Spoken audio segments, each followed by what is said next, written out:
I'd like to declare this meeting of the Stockbridge Planning Board on February 2nd, 2021 open. Thank you to all who have Zoomed in.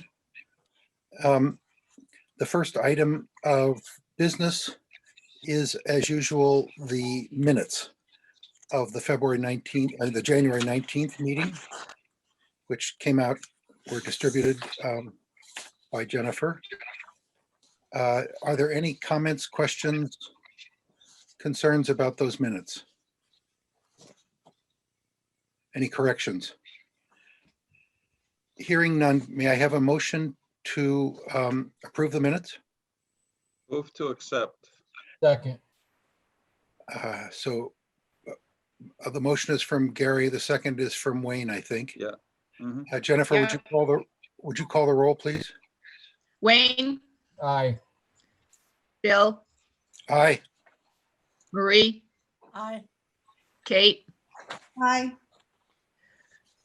Christine, Aye. Gary. Aye. Okay. Thank you.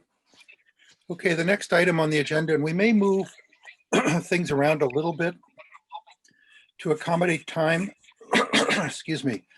We do have a presentation coming up from Jeff Lacey, the consultant on the Natural Resources Open Space Bylaw. I think that will happen roughly around 8 o'clock, and he's going to give us a slideshow, which I think should be a very interesting and timely presentation on his approach to this bylaw drafting exercise that he's engaged in for us. But let's proceed first with the One Grove Road special permit. Wayne, can you read the necessary legal Yes. thing? Let me get to the proper. So One Grove is not actually first on the agenda. Yeah, 82. It's Winter Lake, please. I'm sorry, the version I have, it is. Maybe I looked at an earlier version. Yeah, you're looking at an earlier version. Okay, so But what, that's, Oh, but Bill, 82 Interlake first. 82 Interlake, but what I would suggest is we have a Form A, and since those are usually pretty quick, I'd recommend starting with that. No, okay, so just for my purposes, what is the agenda order? it was 82 Interlaken to finish that one up. Right, And then Grove Road, then 21 Lakeview Drive, okay, and then the Form A, because the Form A came in much later than everybody else. right. But we do have it. Yeah, it's on. Kate, I think that makes sense. Let's do the Form A then. Could I say something first? Yes, Nancy. welcome. Because I'm in a butter, I was going to recuse myself from voting on the 7 Rattlesnake Mountain Road Form A. All right. Will you note that for the minutes, Jennifer, please? Yes. Remember not to vote when we ask, when Jennifer calls the roll. Okay. Okay, so who is here for 7 Rattlesnake Mountain Road, please? Mike Parsons. Hi, Mike. You're in the dark, but we'll listen to you. I'm sorry, let me That's all right. add a little bit more light here to the situation. That's a little better. Yeah, so I'm, Mike, can you introduce those who are with you today for the Form A? yeah, I see that Eva Ward is here tonight. She is one of the parties that's buying the house at 12 Manitowoc Heights. And she's the only one that I see here that is on my team, unless Lori Robbins is also here representing the sellers, I perhaps. am here. Hi. And I would be glad to promote your Form A, And, support your and, Form A. and Bill Luttrell is here as one of Wow. the sellers, Bill and Tom. Okay. Thank you. So, please go ahead, Mike. Okay, so Eva Ward and Kale Rathbun have a contract to buy 12 Manitowoc Heights, which is an improved property with a house and a driveway and all that you would expect. And in the process of doing a plot plan for that property, we find that the 12 Manitowoc Heights owners have encroached into a parcel of land that is owned by that is at 7 Rattlesnake Mountain Road. It's owned by Luttrell and Finan. And Luttrell and Finan have agreed to convey to Eva Ward and Kale Rathbun a half an acre of their property, which is the new parcel that we're creating, which will cure that encroachment. We're not taking away from any road frontage. We're not creating a new building lot. The remaining area for Luttrell and Finan is 3.5 acres. And the remaining lot frontage is 212 feet.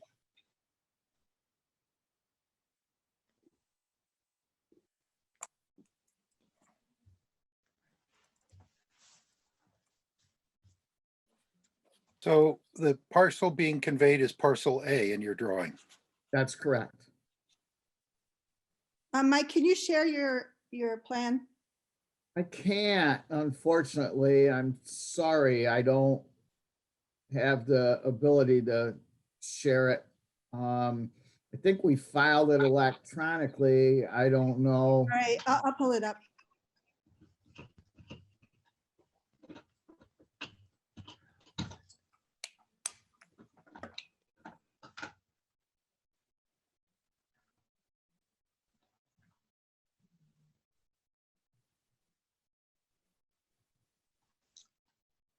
There you go.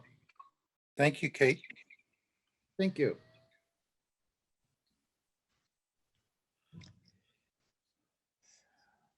So parcel A is the parcel that's being conveyed. The new division line that we're putting in runs east to west or west to east across that drawing. It's south 75, 1651 east, 341 feet. And the dotted line is in the 2012 Manitowoc Heights is the driveway? Yes. And what is the scalloped line surrounding the house? That's the edge of the woods, the edge of the property that was cleared. Okay.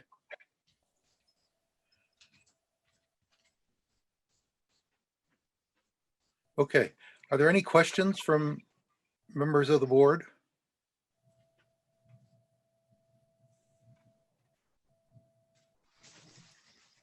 Apart from Nancy, are there any abutters who want to comment or ask questions? If there are none, I suppose we Jennifer. Did you say that that parcel is going to be combined with 12 Manitowoc Heights, or are they going to stay two separate parcels? No, it'll be combined with 12 Manitowoc Heights. Okay, thanks. Yeah, it says so right on the plan, Jennifer. In the note below, 0.501 acres.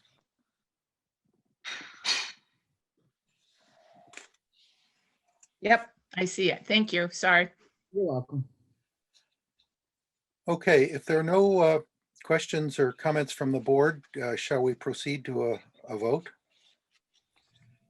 Jennifer, would you please call the roll to, and this is to approve this Form A for 7 Rattlesnake Mountain Road.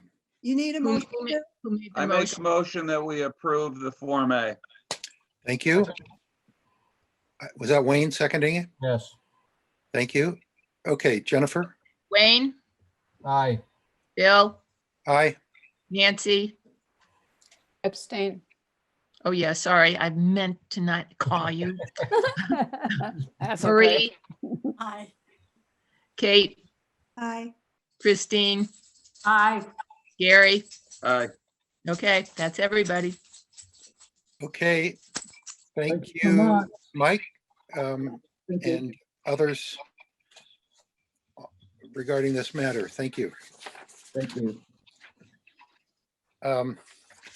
Mike, I'll call you when I get the Mylar signed. Yeah, that's fine, Jen. Thank you so much. Yep. Okay. The revised agenda, which I obviously mistook, has us talking about 82 Interlaken again. Could I say something about that too? I'm sorry. Nancy, Nancy, I'm sorry I had to leave the meeting early last week. I had a migraine and I didn't know how to tell everybody that I don't feel well, I'm leaving. So I did want to state for the record that I have watched the community television, plus read all the printed minutes of the complete planning board meeting of January 19th. And as a member, I would like to have the right to vote on and comment on 82 Interlaken, please. okay. I don't know if it's in my power to say okay, but I'm saying okay. Thank you. I think that sounds very orderly, and so Need thank to you for saying. reopen that public hearing. Wayne, yes. Wait a minute. No, The No. public. no. Okay. You'll recall that last week we actually closed the public hearing, Okay, right. and so I see Brent here. I know he asked for time to make some remarks, but we actually, according to council, we can't allow you to make remarks unless we reopen the public hearing, and reopening the public hearing would require reposting and advertising the meeting, and obviously we can't do that tonight.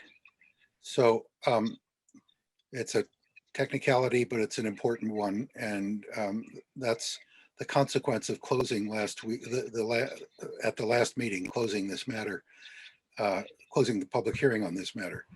It doesn't mean that it can't be discussed among the planning board, and I think you know, and those of you who've looked at the minutes know that there were many questions about this application. They're listed, it's a long list of questions and concerns. The size of the house, the position of the house, the saltwater pool, the drainage, the vegetation, the driveway, the second dock, on and on. And we think and I have to say that the vice chairman and I had a conversation with town council today about this. And we think that in order to proceed on this, we'd like to ask if the applicant or his representatives, their representatives, would agree to engaging at your cost a consultant who would work for the planning board in determining what we can and can't approve, and what, if anything, the planning board may choose to ask the changes be made. Christine, if I'm not stating that correctly, please chime in. You stated it exactly as we presented it to our council. And I think because of all of the issues that this project has, and are trying to be responsible and make a decision that is fair to the applicant and respects the town, by having an outside consultant review the application, which happens a lot of times with projects that are in sensitive areas or are larger than what is usually expected to be in our review process, we will then have information that we will be able to feel confident in making a decision about. And this is not anything to do with you, Brent, or Laurie. It's just by having an outside consultant, we make sure that all the T's are crossed, that the I's are dotted, and we can then go out to the public knowing that we have done a really good job in making our decision. So I would like to move a motion that we hire an outside consultant either at, and hopefully it will be at the applicant's expense. If not, we will need to look at other methods of funding it. I guess I think you should be clear about that from the get-go. And then I'd also appreciate, I think it would be good, Bill, if you could just introduce who is here for this project. Well, it's Brent, it's the Brouses themselves. I think I saw them. Yes, there they are. It's Lori, are you representing them? Yes, I am. And I'm curious which consultant you're considering.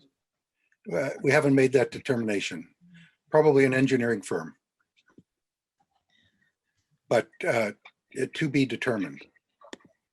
We just came to this conclusion today. Well, can I say something, Bill? Yes. I guess I'm very disappointed that we closed the public hearing. If we can't hear from these folks again, and if there was questions or definitive things that we needed answers on, we should have continued it and allowed that discussion to keep happening. Now we're going to bring a consultant in from the outside. Now, I heard the concerns, but I didn't see where, as you go down the bullet points of our requirements, where there was serious deficiencies in the proposal. So I'm having a hard time putting another cost on these folks for what I think we should have just continued to discuss ourselves. Wayne, I hear you, but as I recall, the vote was unanimous to close the hearing. Maybe if we went back 2 weeks and I guess I didn't realize that closed discussion and I should, shame on me. But well, I thought we would have an opportunity to hear from Brent and the folks applying here again to define anything that we had an issue with. That's my fault.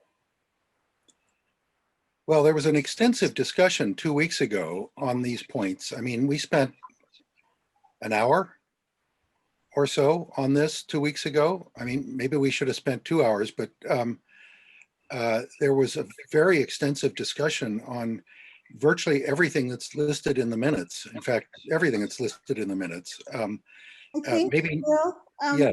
I'm sorry to interrupt you, but we have a motion on the table from Christine. And I think we probably need to respect that. Well, I don't want to vote on a motion until we discuss things first. Well, we can do that, but you're right, Kate. Christine has a motion to engage a consultant. Is there a second? Second. Marie seconds. Now we can talk amongst ourselves, the planning board, with the motion on the table having been moved and seconded. So Wayne, did you have anything else to say? Or Well, only that I guess with the list of concerns that was supposed to be developed, maybe I got it, but I couldn't find it. When were we going to talk about that? I thought that was going to be tonight. And now we're saying that we're not going to do that because we can't. And we're going to involve a consultant. I just thought we were going to have another opportunity to maybe straighten this out tonight, but I was mistaken evidently. I think the list of concerns would be items that we would bring to the consultant because they're issues that we were not able to or had answered at our last meeting. And I think that this project, because of its size and because of the sensitivity of the bowl, we have requirements that we want to meet, including after the close of the hearing, the need to respond with a decision within 90 days. So if we're going to move forward with getting answers and making sure the answers are correct, I think that we can have parallel paths because it's going to take a while to find a consultant and bring them on. That's something that we're going to have to work with. And I think as we do that, we will be developing the questions and the reviews of the issues that we feel comfortable having them work on. Well, I just think that's an overreach. I'm sorry. I don't agree. I think we have a list of parameters in place that are there for a reason. And if we couldn't discuss it and figure it out for ourselves with explanation from the applicants and from the engineer, I just feel like we're drawing this thing out, and I feel bad for the applicant. Bill, can I ask a question? please go ahead. If in fact we go the way of getting a consultant, can you explain what the next steps will be? Will Brent and the Brouses get to address the complaints to anyone, or what happens? The consultant come back next week and what? What is our next step? Well, I've not done this before, so I have to say I'm not an expert. I mean, how long will we hold these guys up?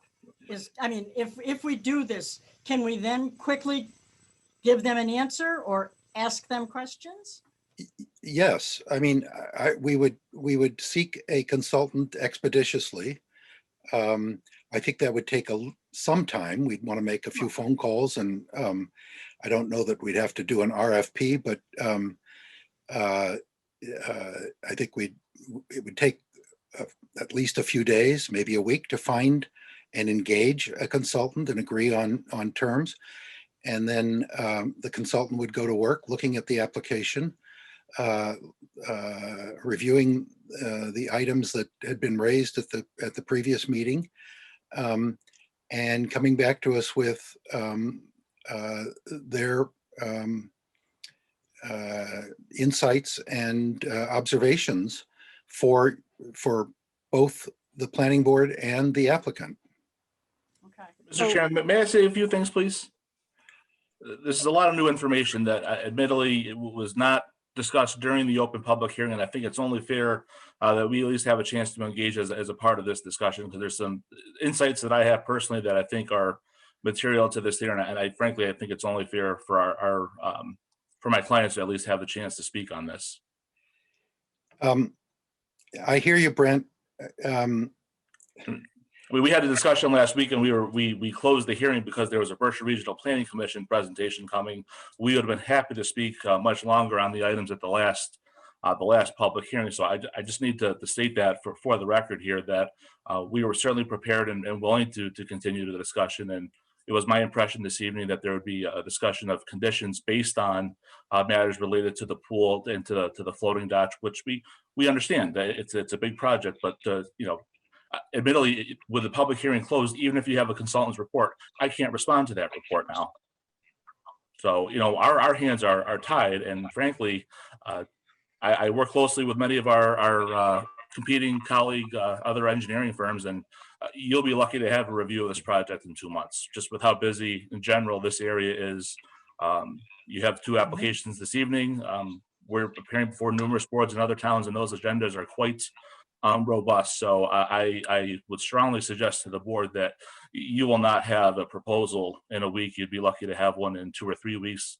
And that's before they even put this project on their schedule to review. And if someone had called me today asking to do a peer review, that's what I would be telling them. So I'm not telling you anything that I wouldn't tell to another board asking for our insight. We've done peer review work ourselves. It does take time, but I still think you have a fundamental issue with the fact that with the hearing being closed, even if you receive a report with questions or comments, I'm not even in a position to respond to those. So I just think that's very important for the board to consider as you continue this discussion on a consultant. My clients have worked very closely with the abutters to address their concerns. Okay. Bill, can I make a comment? Please. Yeah, so before the public hearing was closed, all the concerns of the planning board, I believe, somebody spell me on this, but I think that many of them were expressed. And I didn't hear anything from the applicants or from you, Brent, indicating a willingness that there was any wiggle room. We frankly were under the impression that this was going to be a separate meeting where the board would discuss conditions based on a chance to review the minutes based on the lengthy discussion that we had. We were not under the impression that this project would now be subject to a peer review, or we would have requested the opportunity for more time to speak to these comments. It's not unusual where a hearing is closed and then there's discussions of replanting or special conditions that you may want to have us follow up on certain elements of the plan. And that's what I had expected would be the discussion this evening here. I certainly would have banged down the door if I'd known that they were closing the public hearing and then going to consider hiring a peer reviewer. So in fairness, I don't know that it's fair to say we didn't make a comment when and we've had a number of these projects and we've seen other firms prepare Lake and Pond Overlay District special permits that were not peer reviewed. So I don't know that in terms of consistency here, I certainly have nothing to hide. I've had my work reviewed. Hey, Brent, but what were you going to do if the request got turned down? We would deal with that at the time that came. But I believe from the review of the minutes and the topics that were addressed, I have faith that this board would be able to come up with reasonable conditions that would allow the project to move forward while allowing us to work with the clients, with our most immediate abutters as we go forward to the selectmen and implement the projects. There's nothing that I see in these minutes that, in my view, we couldn't come up with conditions that would satisfy those and allow things to move forward. This is not something we're trying to jam down the board's throat here. But again, if we were to have been told that there was going to be a consideration for peer review, I would have strenuously objected at minimum to the closing of the public hearing. I guess I just don't understand then why you did not express your willingness to budge on some of the things that that were brought up during the public hearing, because I think we had a bit of a communication drop there, because I didn't hear anything indicating that there was any wiggle room. Well, I certainly wasn't going to commit to reducing the size of the house in half. I'll agree with you there, but with respect to, it was my impression with the concerns with for instance, the pool, the saltwater pool, the comment I was hoping to make this evening was to say, we haven't, since the last hearing, we have done a great deal of research on alternative disinfection methods aside from salt water. It was going to be my request that this board place a condition that when we appear before the select board, which has an open application, I have the ability to supplement that application, or I can give a more thorough review of how a saltwater pool works, what the chemical reactions that occur, what the natural output of a saltwater pool is, as compared to metal ionization and traditional chlorine, where the selectmen at a noticed hearing, all the same butters and the same folks who receive notices for this hearing will also receive a notice for that hearing. And we're able to have a lengthier discussion as it relates to disinfection methodologies to ensure that we're So I preventing. think, Bill, I think that, I think we're kind of off track here in terms of, the public hearing is closed and, Christine had a motion, but I'll defer to, Yeah, I mean, I think we should vote on the motion. And I suppose the alternative to this motion is to vote on the application. I think. Well, I'd like to ask a question, if I could. What's Go ahead, Wayne. if I could, what specific items in the proposal do not meet our criteria? Are there any that don't meet it, or are there just things that we don't like about it?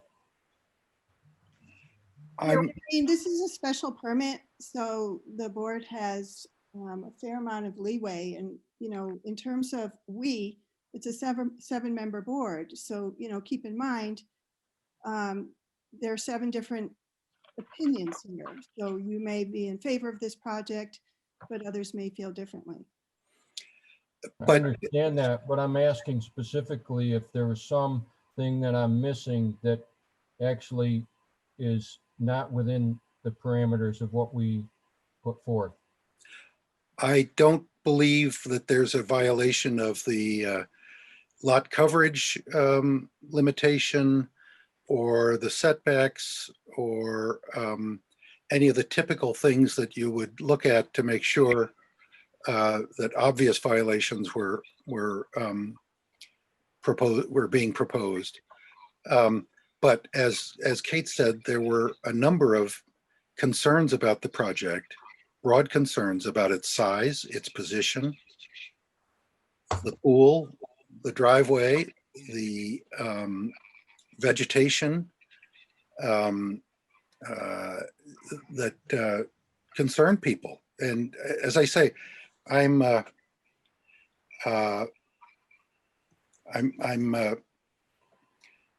think we're sort of between a rock and a hard place. We can either vote to continue this by engaging a consultant, or we can vote on the application, which may or may not be approved. I don't know, is there a third option? Can we continue the discussion for 2 more weeks? Gary? I think that what you mentioned earlier would be another option, which would be to re-advertise, and that way we could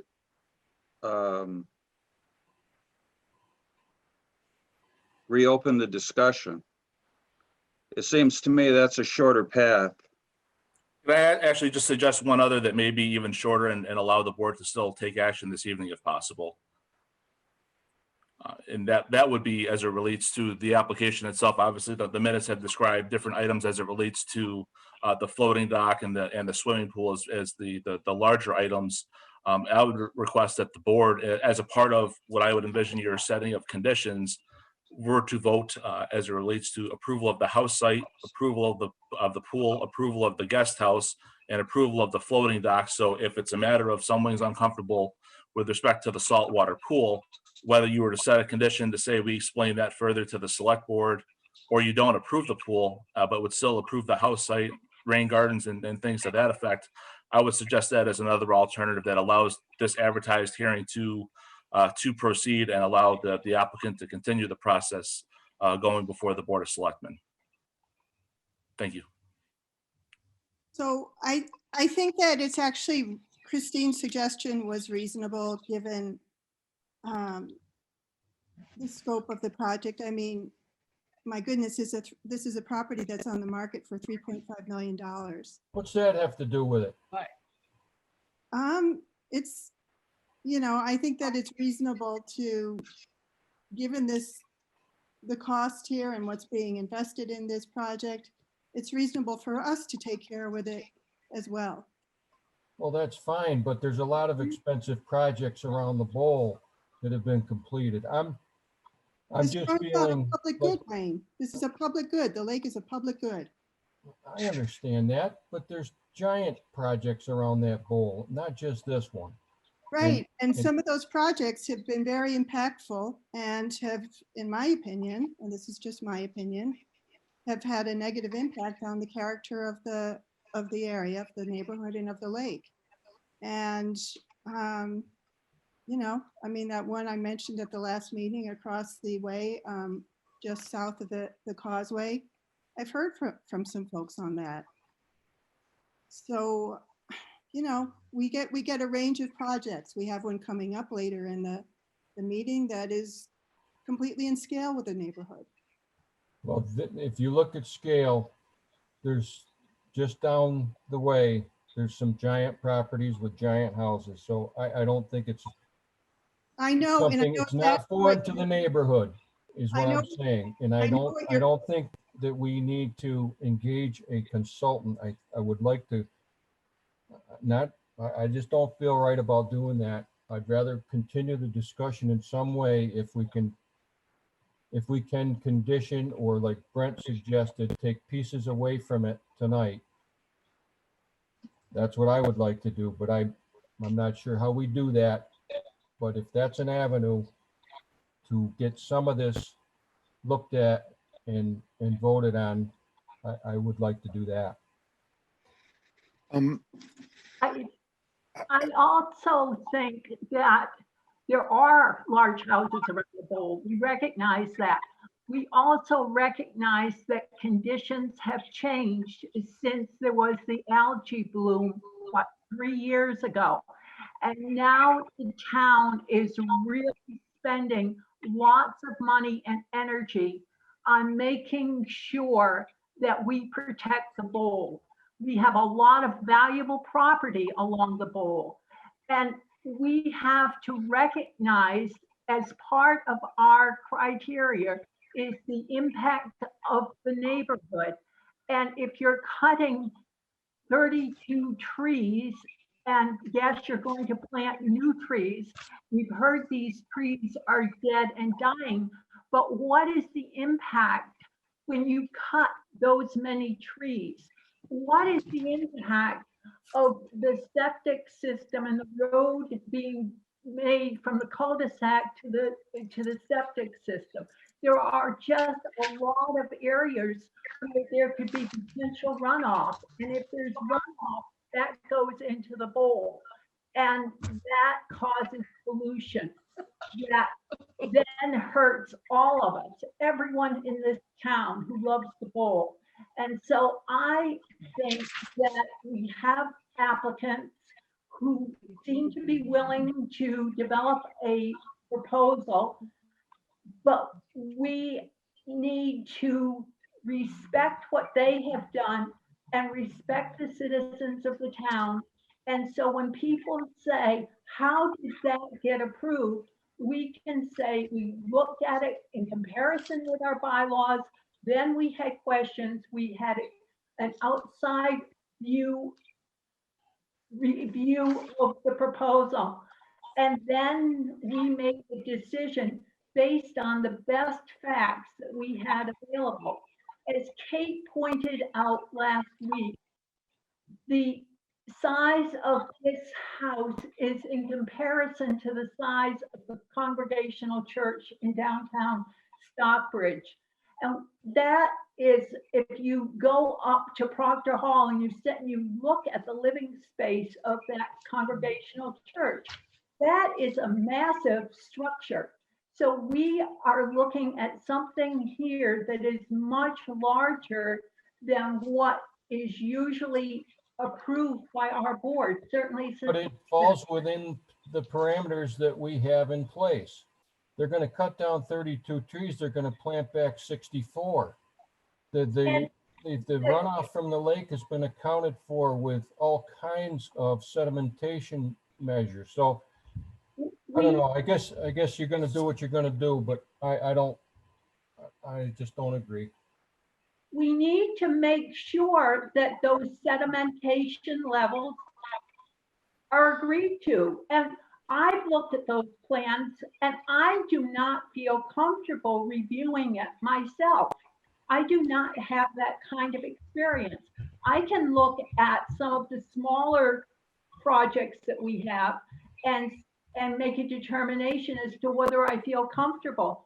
But I do not feel comfortable at this point voting for this proposal without at least feeling confident that all of the issues that we have will be addressed. And when you cut down 32 old trees, they have root systems, they have wildlife habitat, they have all sorts of values that we're going to be losing. And yes, there are going to be new trees. I asked last week what we could do to condition those trees. And I was told, well, the COMCOM permission would probably be a 2-year review. Well, trees probably need more than 2 years to make a determination if they're going to be established. Hasn't the Concom signed off on this as acceptable and DEP? I do not know. Yes. Yes. The COMCOM. So, Christine and Gary, I've called up Donna Brewer, who is the town of Stockbridge's outside counsel. She's the woman Christine and I talked to earlier today about this Just idea. now, Bill? Sorry? Just now you did? No, well, I just called her now because unfortunately I couldn't get her she couldn't zoom in. She couldn't, Okay. I may have given her the wrong passcode or meeting ID. I don't think I did, but anyway, it wasn't working. So she's on speakerphone on my cell phone, and I've told her that we're at an impasse.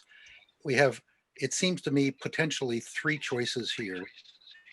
With the public meeting having been closed at the last meeting, either to act on the motion that's already on the floor to engage a consultant to look at this project for the benefit of the planning board. 2, to vote on it, to vote on the application, the special permit application tonight. And 3, if it's possible, and here's where I'd like your input, Donna, is there some other way we can move this to 2 weeks hence and without starting all over again with a new public hearing with publication and time delays and a new application, et cetera. What is your advice, please? I hope Yes. Okay, so I understand the questions. So you have 90 days after the close of the public hearing to issue your decision. Within that 90 days, you can have as many meetings as you think that you need to discuss among the board members what you would like to do. If you're going to take new evidence, whether it's going to be from a consultant or from the applicant's engineer, then you need to reopen the hearing. You don't need a new application. You just need to publish again the notice as if it's a new hearing. To put everybody on notice that you once again will be taking more evidence. But you don't need a new application. You won't be making the applicant start over. Did everybody hear that? Yeah. Donna, thank you. That's Donna Brewer. What would the notice be? 2-week notice, 1-week notice? What type of notice would be required? Yes, the same as if you're doing having the hearing from the beginning. So it would be 2 weeks notice, notice to the abutters, notice published, and that's about it. Notice to the other boards. This is Brent White from White Engineering, the applicant's engineer. I had suggested a 4th alternative where if the board, as a part of their deliberation of conditions, would be willing to take separate individual votes on some of the items of question with respect to the application, specifically the floating dock and the pool, that would allow them to make a specific judgment on that element of the proposal. as a part of an eventual vote on the overall project that may include everything that's proposed or possibly omit one of those elements that may be problematic here. Would you agree that that is a fourth alternative available to the board? That is a fourth alternative available to them if they want to break out the various elements of your proposal. Yes. Thank you for clarifying.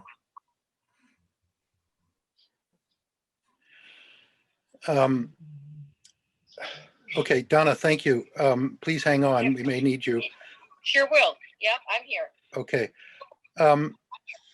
So So Bill, it's not- can I just make a comment about Brent's suggestion? I feel that the impact to the region, the neighborhood and the lake is this is a cumulative impact, and that breaking it apart I would prefer a more holistic approach. I think I would too. I think you can pick and choose items that we raised concerns about, and on further discussion might decide there were others that are just as important. I think to try to figure out which are the two or three that could be severed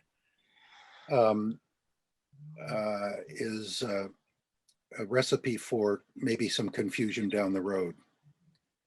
Will there still be a request, even if we delay this for 2 weeks and we can review this and talk about it again? Will there, Christine, still be a request for a consultant at that point?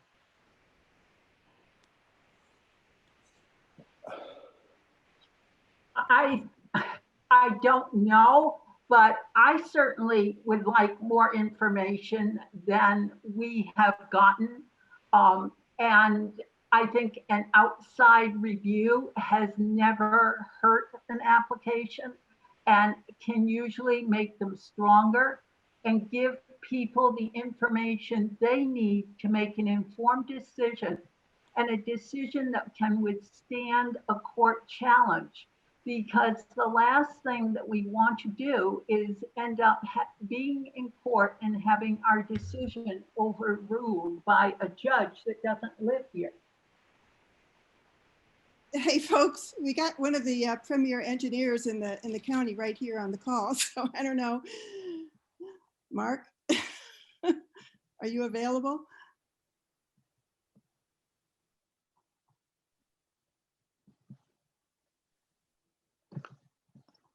Is that Mark Volk? I think that's a little unfair.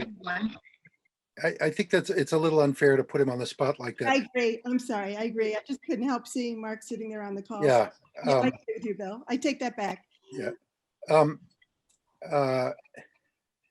I think, Gary, go ahead, please. I would like to make a suggestion that we ask Christine to withdraw her motion and that we re-advertise this so that we can reopen the hearing. I think that's the cleanest thing to do at this point. I would agree. That works for me. Yeah. Me too. Me too. Jennifer. I think I just was looking at 6.5.6, which is required findings. And the planning board shall is a really important word there, shall approve a special permit for any building, structure, or land use activity within the LPOD if it finds that the building, structure, or land use activity meets all application and site plan requirements set forth in section 6.3 and subsection 6.5.8 and all applicable land use and development standards set forth in subsection 6.5.9. And I think they met all those things. No, I think when we listened last week, that Brent explained every single one of them. So that's all I wanted to say. This is within. Go ahead, Kate. Yeah, Kate, you're muted. There you I'm go. sorry. This is a request that falls within the 100-foot minimum setback. It's at 78 feet. And I think that we did raise a number of issues that we have information on, but whether or not we are satisfied with that information would require further review. So I do not feel that this permit has met the criteria at this point, and I'm open to eventually approving it or disapproving it. But I'm trying to get to the point where I am comfortable with making the decision that I can defend. I have a question. So the agenda says that we're going to discuss the conditions tonight, but I don't think we've discussed the conditions. All we Well- did is say what the conditions are and that we should get a consultant to look at our conditions. It also says continue the special permit Right. and the special permit hearing was closed.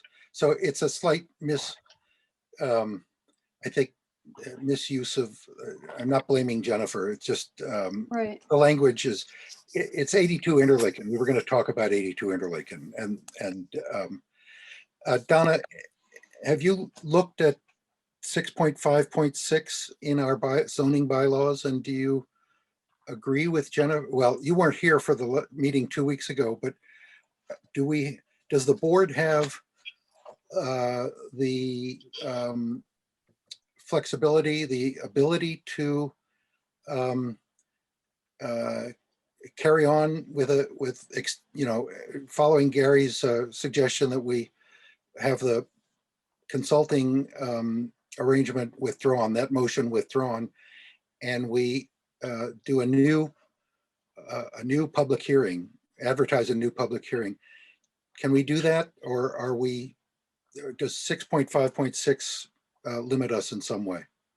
No, you are permitted to do that.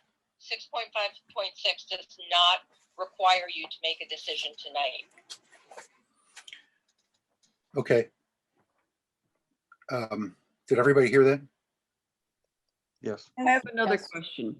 Even though the public hearing is closed, during the deliberation, were the board to choose to move forward with deliberation and they had additional questions they needed answered in consideration of their concerns, can the applicant's engineer be asked a question and answer the question without opening a new public? That would be further evidence that you would have to reopen the hearing for. The discussion, the deliberation after the public hearing is closed has to be limited to the board's internal discussion based on what they have heard during the evidentiary portion of the application.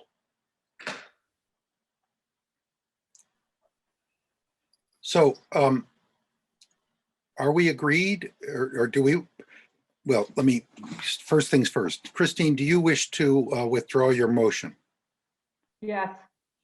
on the understanding that we might vote to start a new public hearing that Or we'll doesn't require, continue it. well, what's the proper language, Donna? It's not continuing a public hearing which has been closed, but to entertain a new, A motion to reopen the hearing with proper notice. okay. So a motion to reopen the public hearing with proper notice. Is that your motion, Gary? Yes. Second, And Kate has seconded. Do we want to talk about this? Anybody on the board? How will this be different? Are we going to somehow have some conditions for Brent to answer? How is this going to be different than what we did last time? It's a Well, I Well- think that Brent has information for us that we can't hear. He has information, and we've all seen the minutes. We all know what the issues, or at least the concerns or questions were. I presume that at a reopened public hearing, we'll be able to address all of those, or Brent and his clients will be able to answer all of them, Okay, good. or most of them. Bill, can you ask Donna a question for me? I just would like some clarification on, once that public hearing is closed, as I understand it from what she said, we are really, it's just the board. It's not engineers, attorneys, or anyone. It's just the board. Is that correct? Yes, that's correct.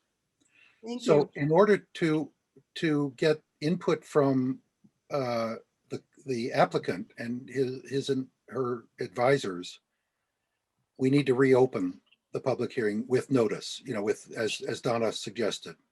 We can't, Yes, and because of the opinion I just gave, you may want to have some of your deliberations, some of your thoughts on where you're going with this while the public hearing is still open, so that if you do come up with questions, you can still take in further information in response to, in the answers to those questions. is that clear? So it's been moved and seconded to reopen the public hearing with notice as soon as practicable. Is there any further discussion? Do you have another question, Kate? You're muted. Okay.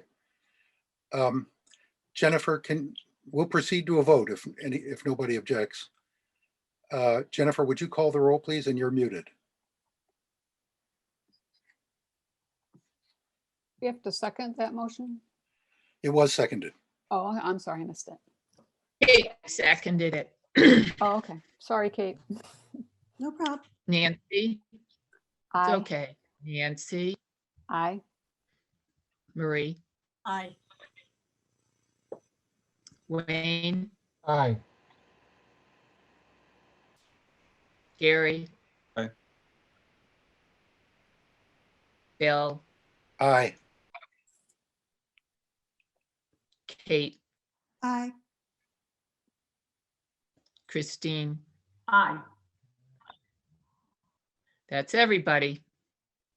Okay. May I ask just a question on just to be prepared for whenever that meeting date will be finalized, Mr. Chairman. I was just wondering, it will only be in 2 weeks, or assuming 2 weeks, Jennifer's able to get the legal advertisement in for that hearing. While we have counsel on the phone, it's my understanding we cannot submit anything in writing until you've actually taken that vote to reopen the hearing. Am I understanding that correctly? Yes, I think that's right. Yeah. Is that right, Donna? yes, that's right.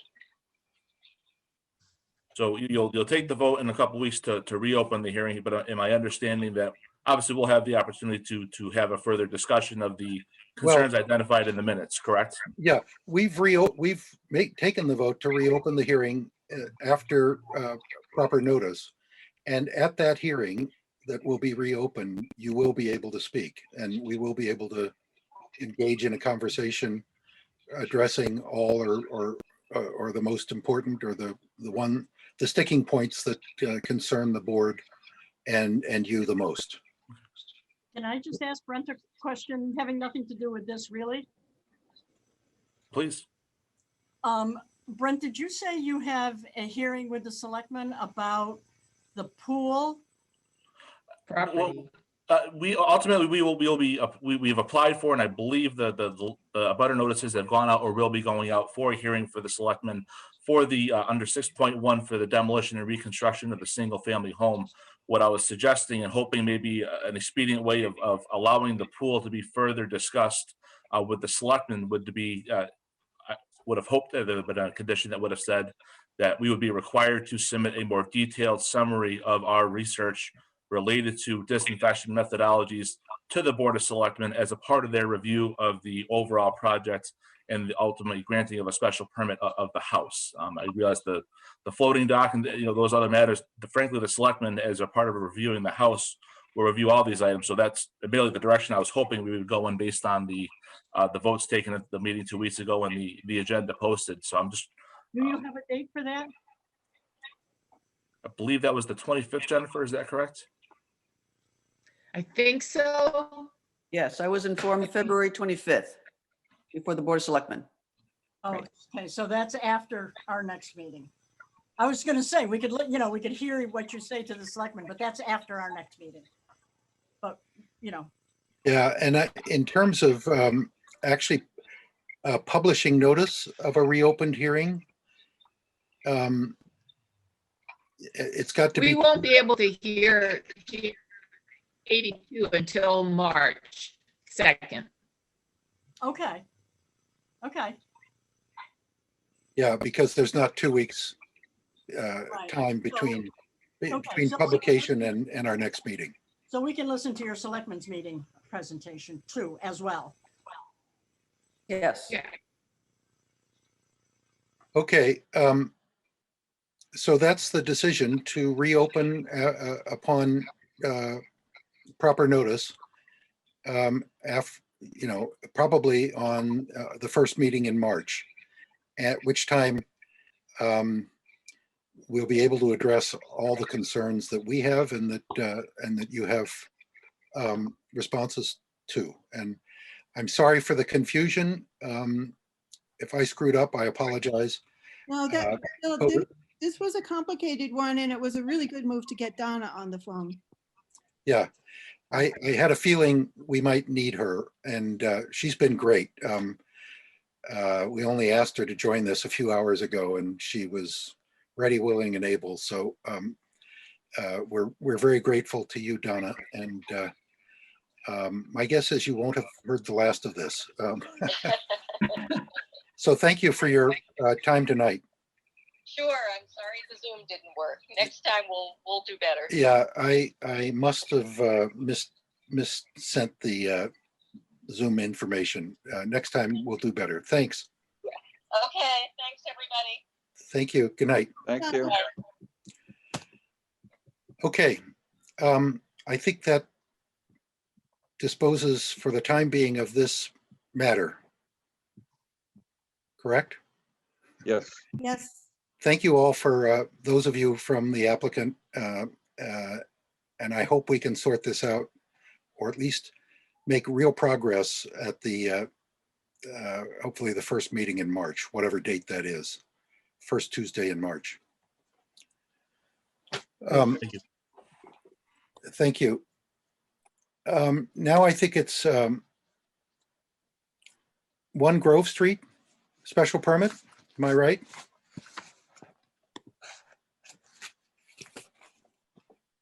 Do I have that right on the agenda, Jennifer? You're muted, but you're nodding. Okay. You want me Okay. to read that, Bill? Yes, please, Wayne. Notice is hereby given that the Stockbridge Planning Board, acting as a special permit granting authority, is scheduling a public hearing via remote meeting for 6:30 PM on Tuesday, February 2nd, 2021, to consider the application of Monty Levin and Gary Lazaris at 1 Grove Road to construct a garage under section 6.5 of the Stockbridge zoning bylaws. The complete application and plans are on file in the planning board office in the town offices. Thank you, Wayne. Mark, is that you? Mark Volk? If it is, you're muted.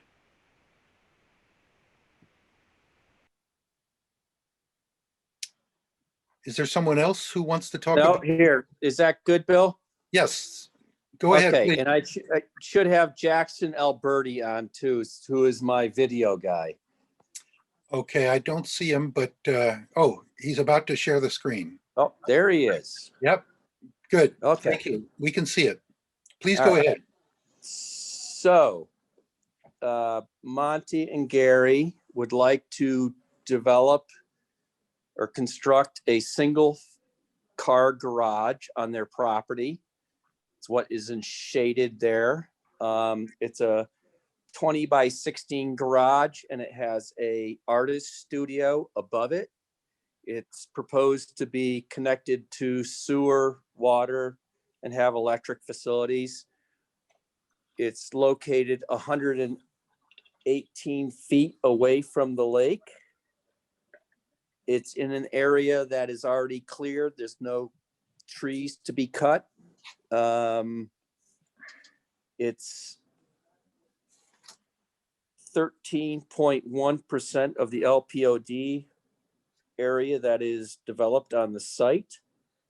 There's no material being or soils being taken off the site. I think it's a pretty simple application in my mind. There's erosion control shown.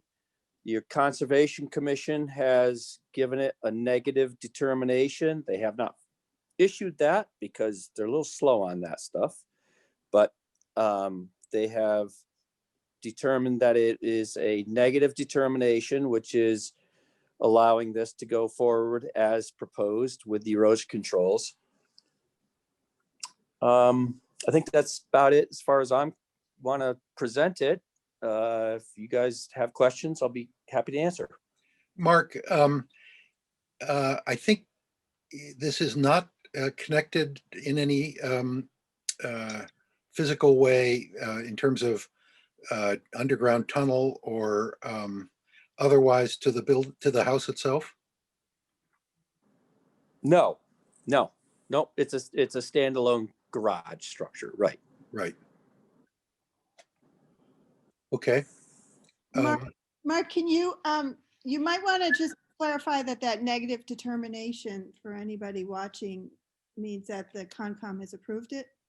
They have approved it, right? So a negative, yes, negative is a little counter logical, but that is an approval of the project as proposed. So they don't have any problems with this. I just have one question that on page 2 of your application, it says the proposed construction includes a 1-story addition on the north side of the existing house.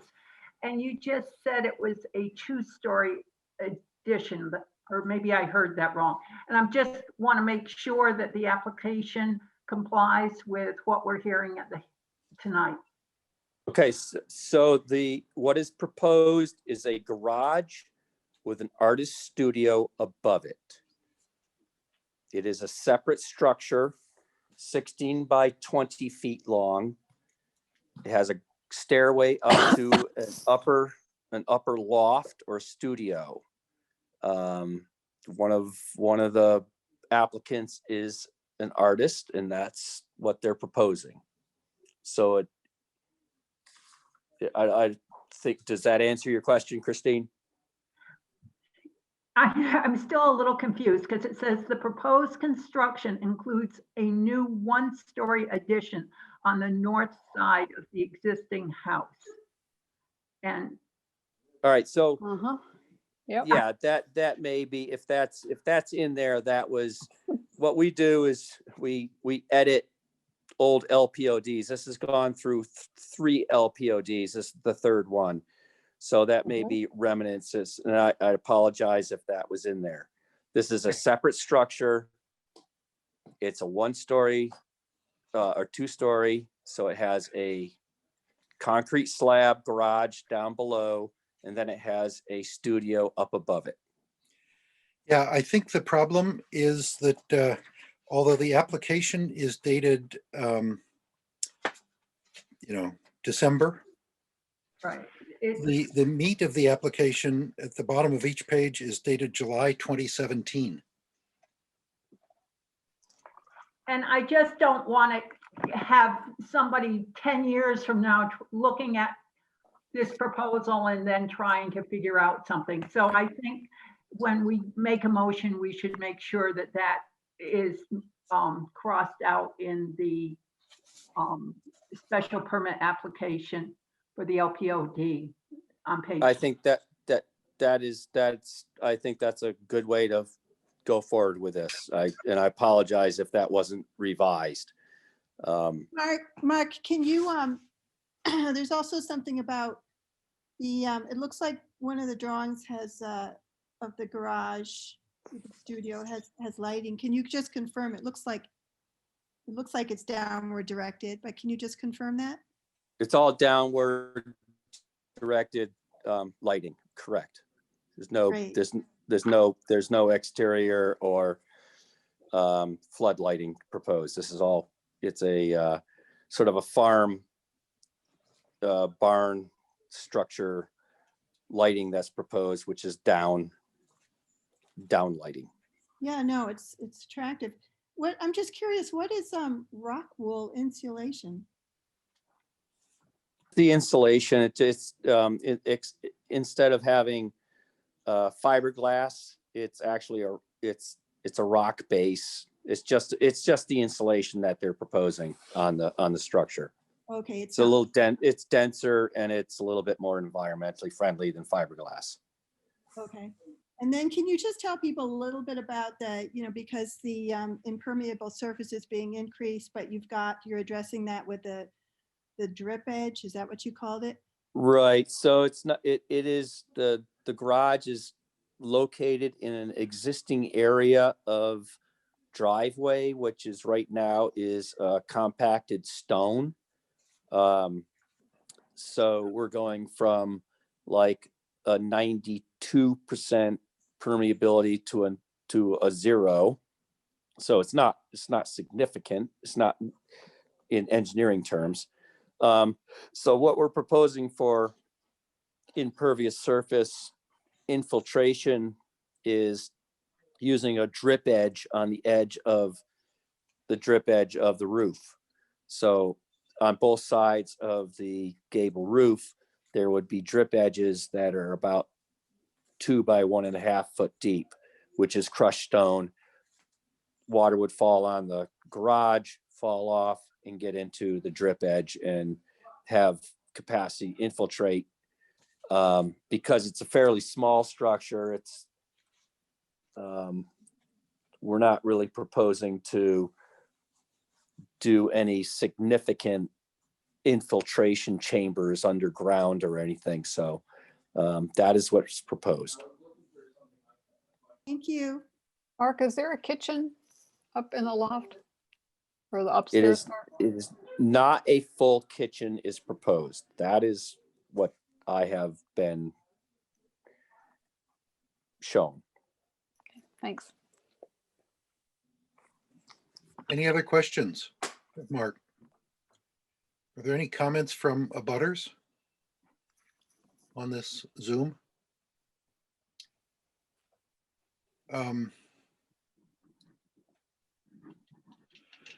Before we go to a vote, do we have to list the findings required? Is that before or after the vote? Well, first you want to close your public hearing if the board Right. wants you to do that. Right. And then do I do? Well, then we discuss it if there's, if there's Right. Okay. discussion.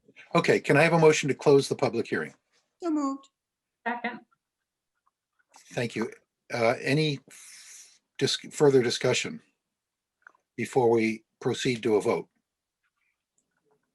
Okay, Jennifer, would you call the roll, please? We need a motion first, Bill, and I'm happy to make a motion to approve the project. Well, aren't we voting on closing the hearing? Oh, I'm sorry. Yep, my error. It's many votes to get to where we need to be. Okay, so Jennifer, please call the roll on the motion to close the public hearing. I think she stepped away. Okay. Aye. I'm back. Yep. She's Marie, Bill, Aye. Nancy, Hi. Gary, Aye. Kate, Hi. Christine. Aye. I think that's everybody. Did anybody not vote who wanted to vote? Okay. Now, do we want to, now I ask my question, is this the time to list the reported requiring, the findings required? Well, first, just see if the board wants to talk about it anymore, and then, Yeah, okay, good. Is there any further discussion? Questions? Okay. Hearing none. Again, do we vote and then list the condition, that one condition that we change the application to reflect that it's a 2-story garage south of the house, not a 1-story addition north of the house? Doesn't that go in the motion? that would go in the conditions, so that would go in the report that Jennifer will do up. So usually we would, someone would make a motion to approve, and I'm happy to do that. And then we'd have a second, and then we would vote, and then we would do the findings. Okay, all right. So you've made a motion to approve? I'll make it a little bit more, formal. I make a motion that we approve the proposal submitted for One Grove Road for a garage, an artist studio. That's it. Okay, is there a second? Second. Second. Wayne. I think Wayne has seconded You it beat again. me. Any further discussion of that motion? Jennifer, would you call the roll, please? Yep. Gary, Aye. Nancy, Aye. Marie, Aye. Bill, Aye. Wayne, Aye. Kate, Aye. Christine. Aye. I think that's everybody. Thank you. Okay. I think the finding in 6.5.6 is the planning board shall approve a special permit for any building, structure, or land use activity within the LPOD if it finds that the building, structure, or land use activity meets all the application and site requirements set forth in section 6.3, 6.58, and all applicable land use development standards set forth in section 659. And I believe our review met to our satisfaction those conditions. That's good enough for me. Did you get all that, Jennifer? Well, it's just 6.5.6. So she Okay. don't. Okay. I think we still have to go through those findings, Gary, don't we? That you always did. I think you could just say that we agree to the findings without enumerating them. We agree to the findings in 6.5 I've lost my place. 6.3.6 of the zoning bylaws. Is that sufficient? I think so. I mean, they're pretty clear. We don't have to read through all 5 of them. Okay. Now this approval is conditioned on the revision of the application, or an understanding that the application is for a 2-story garage south of the property and not a 1-story addition to the north of the property as indicated on page 2 of the application. Do you have that, Jennifer? Yeah, change the app to a 2-story garage south of the property.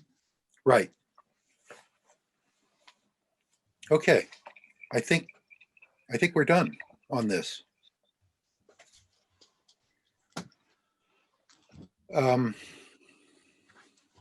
Which leads us to moving right along 21. Oh, wait. All of you agreed to approve this special permit, right? Yes. Yes.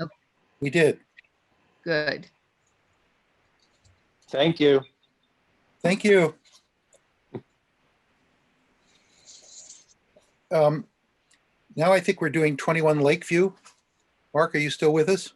I still am here. Okay. Gary, do you want Read that, to? Bill? Yes, please, go ahead. Okay, notice is hereby given that the Stockbridge Planning Board, acting as a special permit granting authority, is scheduling a public hearing via remote meeting for 6:30 p.m. on Tuesday, February 2nd, 2021, to consider the application of Albert Rodriguez and Lane C. Resnick at 21 Lakeview Drive in Stockbridge to add a full basement wall and a revised driveway under section 6.5 of the Stockbridge zoning bylaws. The complete application and plans are on file in the planning board office and town offices. Thank you, Wayne. You're welcome. Mark, your drawing is up. Your plan is up. Would you like to speak to this? Sure. So the clients we obtained an LPOD for this project approximately 1 year ago, which included taking down and revising the whole west end of the building, doing some grading, getting a driveway into the site. And all of that has been proceeding with construction. The client wanted to, because of COVID and changing plans and working from home, they would like to construct an addition on the lower floor of this building. So the existing building, I think everybody was pretty much on the site visit. The existing building is on piers. So the previous LPOD was proposing an L-shaped basement structure walkout that was approved. So now they would like to do the shaded portion of what's underneath the building there as additional basement space or walkout space. It doesn't increase the coverage of the LPOD.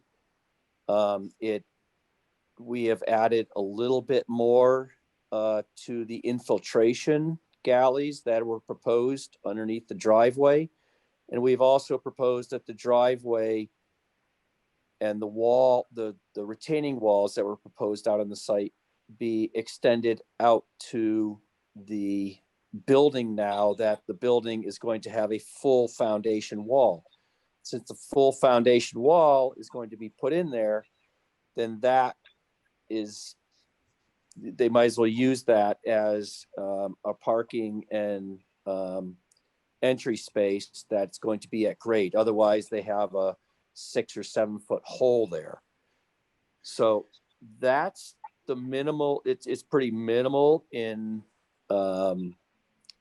revision of the design of what the LPOD was proposed as before. I have sort of a question of how is this an amendment or is this a full new LPOD approval of, if you approve it? I'm not saying you are, but if you approve it, what is this? Is this an amendment, or is this a full LPOD approval, or is this a supplemental LPOD approval? And just a comment, the Conservation Commission, when they reviewed this, was they approved it as a minor change. And I know I discussed this with Kate, and I think this went to town council of, does this require a new application? And the town council came back and said yes. And it's just a comment to the planning board and maybe town that, if it could be determined by maybe the building inspector or somebody, probably the building inspector, if this is a minor change, can this be done without this process of going through a full LPOD for the project again? So it's just a comment. It's just that we're going through the process, but if such as the Conservation Commission, they said, no, you have your erosion controls in, it's no more impact to us than the existing, it's a minor change, go ahead. Anyways, that's So the project. Mark, are you saying you mean going forward with this type of situation? Because we're sort of reviewing it now, aren't we, as an LPO? No, I know that. I'm just saying in the future, is there a way that you can change the regulations or the interpretation from town council that if, say, the building inspector could say, oh, this is insignificant, or the board can say this is insignificant, such as the Conservation Commission said, then do you need to go through the full LPOD process again? I think, Mark and Kate, I think when this came up with a previous applicant, this issue of minor changes was permissible only if there was a technical error in a drawing or a mistake in a filing, a clerical mistake in a filing. I think anything else, however minor, and I believe I'm quoting town council properly, requires a new application. No, I understand that, Bill. I'm just saying it might be less stress or less time burden on the planning board if there was Yeah, a system in place that you could do it. sure. I get it. But we're in the process. That's Yeah. all I'm Yeah. putting out there. Yeah. My understanding, Mark, was that we kind of got the answer on that one that Bill just repeated, but. Yeah. Yep, I absolutely. No, I understand. Unfortunately, I mean, I think we'd all prefer to use good judgment as to what's minor or insignificant, but that's not the advice we got from council. So, anyways, it's proposed as we've submitted a new LPOD. You still have an LPOD standing, so I'm not sure how that. I'm not sure how that all works.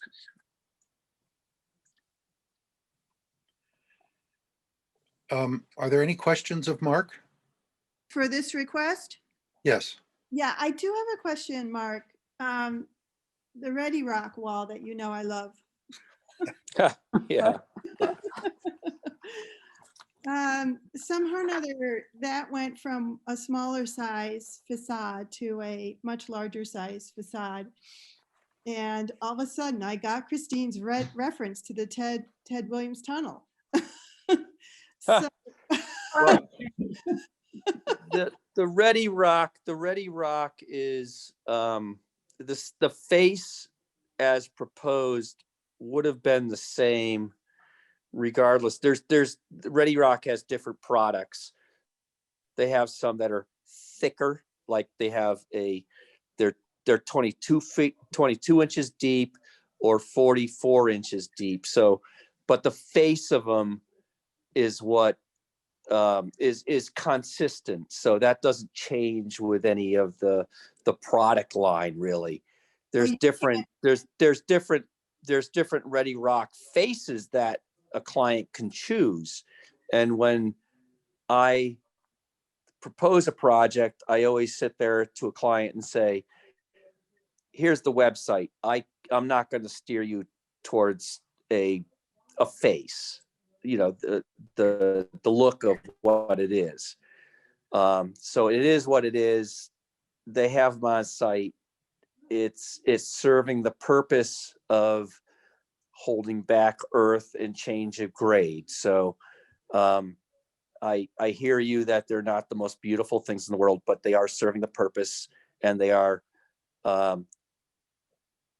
they're economical, or they're what they are for the client, for Right. price wise. No, I understand that you're gonna, they're gonna be able to, from your standpoint, let them pick out what they want. But fortunately, this isn't an area where it's not in the open lake, so it's potentially not even visible at all from the water. But what I'm wondering about is whether there could be like some kind of planting, some vine, Virginia creeper or something like that planted over the, just a suggestion. I don't have any problems asking the client to consider that. That's perfectly fine. Thank you. I have a question on your timeline for completing this project. It's, I know it's been underway for quite a while, and I just wonder with this change, what the new timeline is, and if that, I didn't see it, I don't think, in the permit. So when they proposed to do this addition, everything stopped until we're getting this, hopefully we get this approval. And then that would move forward again. So I would have to talk to the contractor, but I'm imagining or hoping that they would be moving forward as soon as they get this approval, because it does bear on the rest of the construction. They still need to reconstruct, and I think everybody that was on the site visit said, well, what's all that open space? Well, they took a part of the building off and they're gonna have to rebuild that. So I'm sure that the owners and the contractor wants to get going as soon as this is approved, and then it will proceed. So hopefully this would be done. I do not imagine this is going to be done by, say, June if they start this, because there's going to be some issues with pouring concrete in temperature. So I'm not sure, Christine, I can give you an exact date, but I would say midsummer that they would be closing this up. I just think that sometimes these projects go on, and they're left in a state that has some environmental issues, and I just would like them to get finished so that everything can be evaluated and make sure that we are doing everything we can to protect the bowl. Because Understand. Yeah. There was also the question about construction activity during the summer when all the neighbors will be barbecuing outside and floating down the bowl and not necessarily happy about heavy vehicles and hammering jackhammers and the like on the site. I think that's something that the Stockbridge or the Beechwood Association would have to address with the contractor and the owners. My personal thing is that they should allow this to proceed to get closed up ASAP.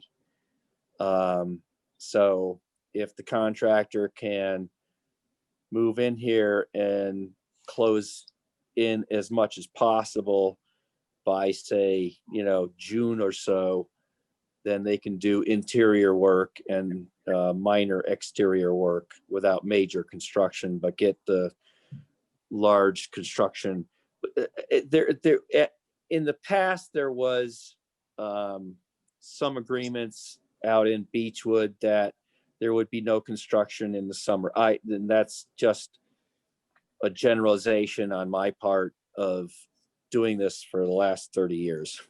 So, but this project has been going on all last summer, and I haven't heard any complaints. I did have a call today from the Beechwood Association president with some concerns of how is this progressing, and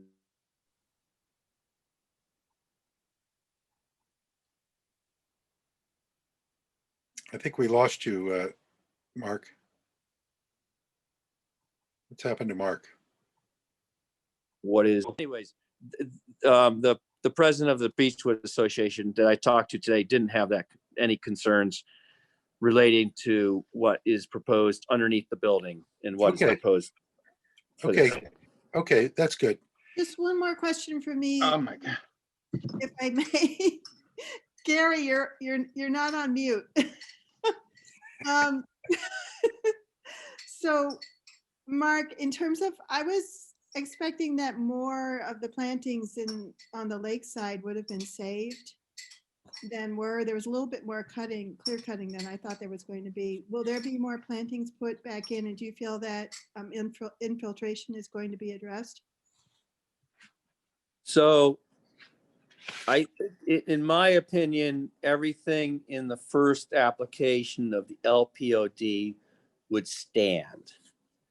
So all of the infiltration that was proposed, any plantings that were proposed would all be done under the first application.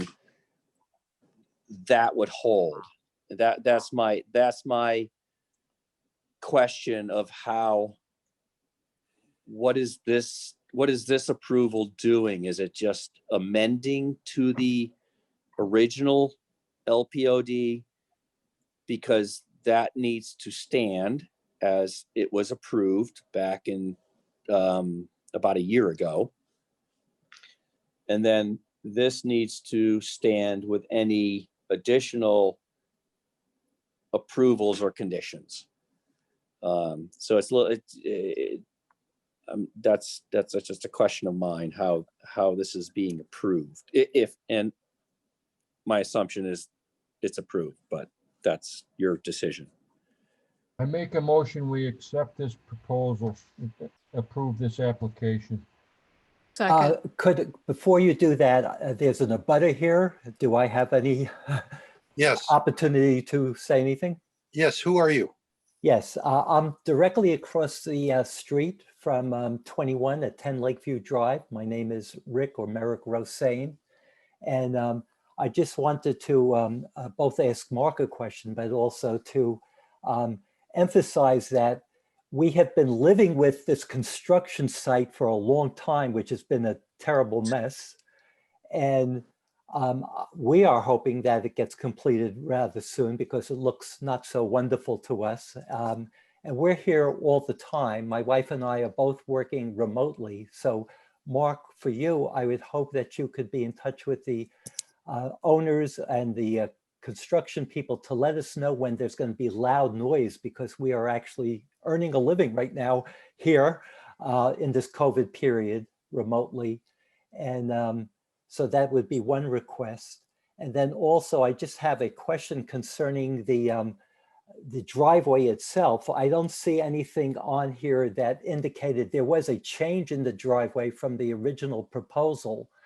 We saw them actually do the construction, and I haven't heard anything about the change being here. We're fine with it. We like it to be completed as soon as possible.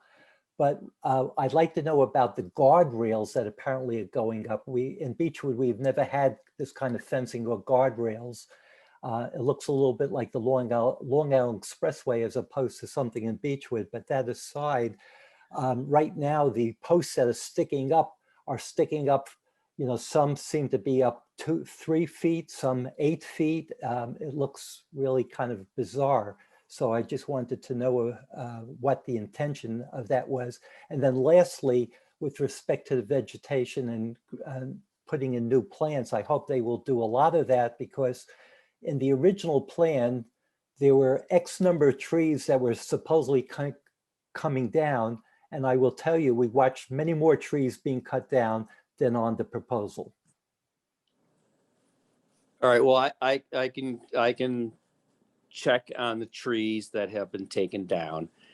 The guardrail that is proposed and is being installed is not a fence, but a guardrail. It is proposed to prevent any vehicles from Lakeview Drive from going over that into the driveway, which is quite a drop.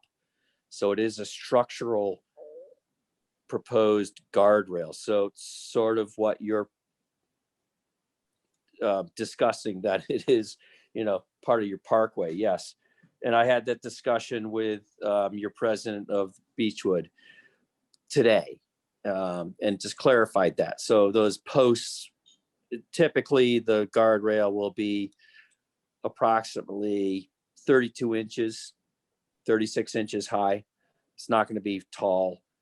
And that's going to have the posts are in, and then that's going to have a 4x8 rail, the wood rail. So, it semi-aesthetic. It's not steel or galvanized or anything.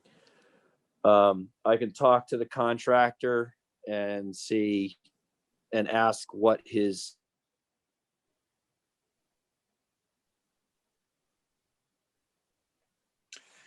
I think we've lost you again, Mark.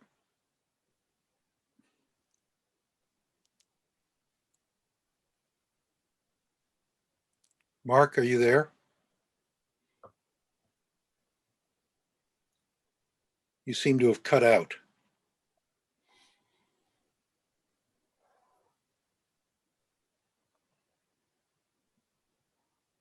We can see your cursor moving, but we can't hear you, Mark.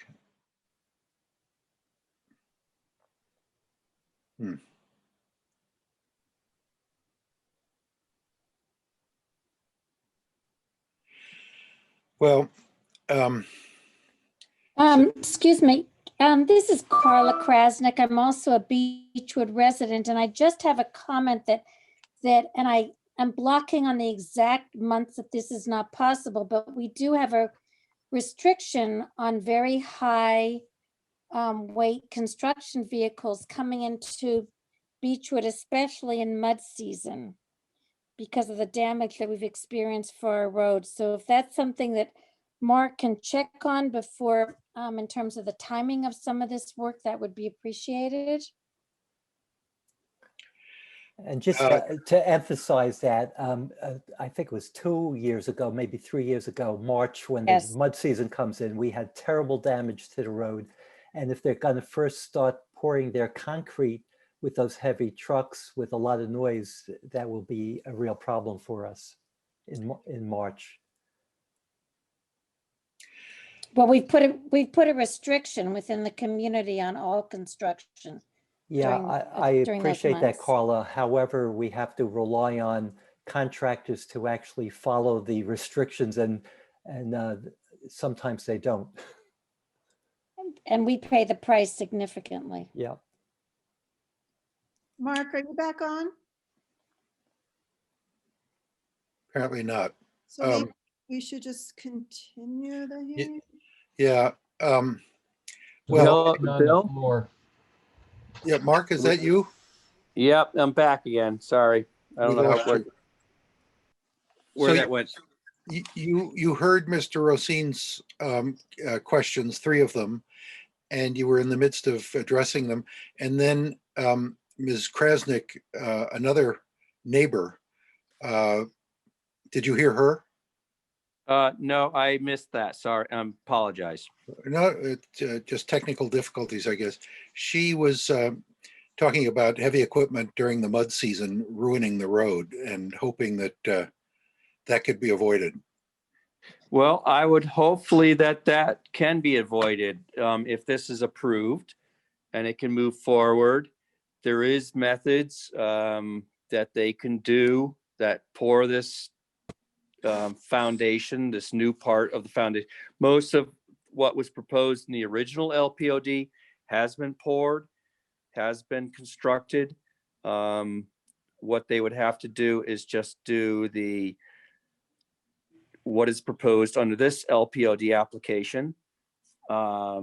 And I do not see why they can't do that prior to mud season. There's special construction methodology. They have to tent the concrete, etc. But if the ground isn't frozen, they can still work the earth, and they can put blankets down and insulate it and keep on continuing. So they can do that prior to, say, the April and May mud season. Mark, the issue isn't the construction itself. The issue is that we have placed a restriction within Beechwood for any heavy trucks coming into to do work during the time because of the damage to the roads that we've experienced. What's the time frame that's excluding those? Rick, I'm not positive of it. I can certainly check. I don't know if Rick knows it or not. Yeah, I'm not certain, but it's sometime in March because we have typically had a very muddy season starting in March. It depends on the weather and since we have all the snow right now, that's all going to melt, and our dirt roads really get damaged by heavy trucks during that season. So I can get that can info. just all I yeah, I Go ahead. can just talk to the contractor and ask him if he can proceed with this once this is approved, that he can proceed with this in February and beginning of March, and see if he can get the concrete trucks in there prior to that.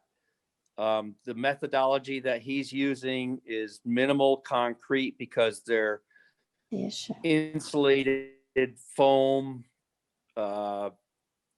foundation that he's using, so it's minimal concrete pouring. And I'd have to talk with him. I'd have to talk to the contractor. So Bill, Kate here, is this an issue between the applicant and the Beechwood Association? It sounds like it to me. I mean, I think they're valid concerns, and I think you should probably mark the association and you two residents and others who are concerned, get together and figure out how best to address these concerns. I'm not sure that we can condition this approval on completing something by mud season. I don't know. Can we do that? I don't think so. My opinion would be that it doesn't really have anything to do with the planning board's decision. Yeah, that's my sense too. So thank you for your comments, and you know where Mark lives, and I urge you to follow up with him and the contractor and the owner to see if actually, if I could have Mark's last name, I don't know where he lives. I don't know who he is, but I'd appreciate. I don't want to tell you where I live. I'm at my company is Foresight Land Services, so it's mvolk at foresightland.com. Volk? MVOLK at foresightland.com. Thank you. Yeah. Okay. Are there any other comments from abutters or neighbors? Hearing none, I suppose I could ask for a motion to close the public hearing, unless there are any. So moved. Yeah, I think we're ready. Is there a second? Second. Thank you. Any further discussion? Jennifer, can you call the roll, please? Sure. Bill, Aye. Nancy, Aye. Marie, Aye. Wayne, Aye. Gary, Aye. Kate, Aye. Christine. Aye. Okay. Does the planning board have any more issues that we should talk about before we proceed to a vote? I would just like the general conditions on page 1 of 1, Exhibit C, to be included with our decision so that we have a permanent record of what we anticipate happening on the site. I'm sorry, where are those? They're in the application, page 1 of 1 in the back. It comes, I don't know. There's, after the locust pictures, there's general conditions, Exhibit C, construction measures and control of sediment and erosion protection. And I think I think Foresight did a nice job of outlining these, and I'd like to see them make part of the record. Sense. Oh, that's Exhibit C. Yes. Okay, so include Exhibit C in the list of conditions. Is that your point, Yes. Christine? Yes. Okay. Do we need to vote on that? I don't think so. It would be part of the motion, I think, that I could make a motion to approve the application that we received for an LOPD special permit for house renovations and related site work for a single-family home located at 21 Lakeview Drive in Stockbridge. Included in the decision will be an Exhibit C of general conditions which were included with the application, and I so move. Is there a second? Second. Any further discussion? Jennifer, would you call the roll, please? Sure. Gary, Aye. did you second? No, Okay, Wayne did. thanks. Wayne, Aye. Kate, Aye. Nancy, Aye. Marie, Aye. Bill, Aye. Christine. Aye. That's all. Okay. And can we incorporate the findings in 6.3.6 in our bylaws as having been satisfied? The findings? Do we need? Can you include that, Jennifer, in the? Yep, yep. Findings have been satisfied. Okay.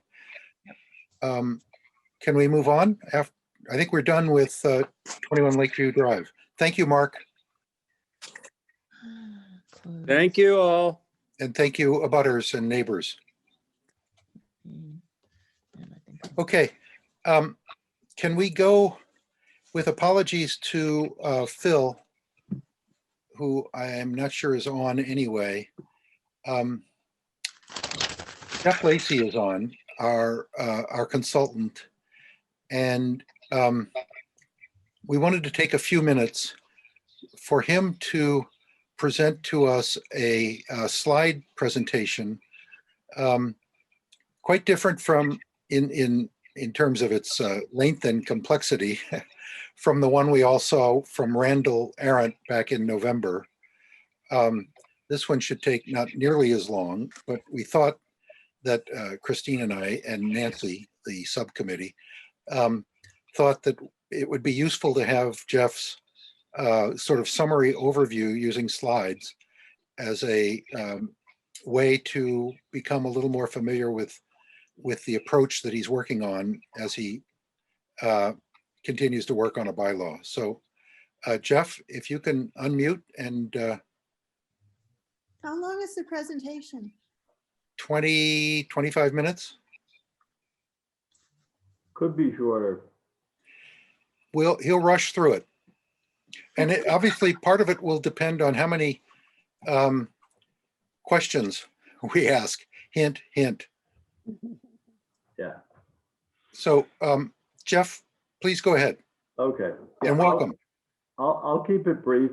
I've been plowing snow all day, so I'm ready to go to bed. So anyway, this is a little slideshow about natural resource protection zoning. And it should help folks understand some of the basic ideas at work here, because that's the bylaw that I'm drafting for you. And then with the additional hope that we would incorporate a cottage era estate redevelopment section in here as a subsection. So I'm sorry, I couldn't hear you. A what? a cottage era estate redevelopment section within the natural resource protection zoning bylaw. So we would combine both those ideas in one bylaw. That's what I'm hoping. But what I'm going to talk about tonight is just the natural resource protection zoning part of it. And I've been working with the subcommittee on drafting a bylaw like that for Stockbridge that we took from another Western Mass town. And we're working our way through that. But this should give you a little better idea of what this is all about. So can I get permission to share screen? Yes, please go ahead. Okay, let's see if this works.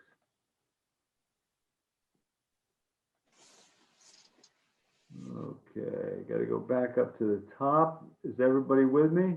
Yep. Yes. Let's You're see not if this- slideshow. Excuse me?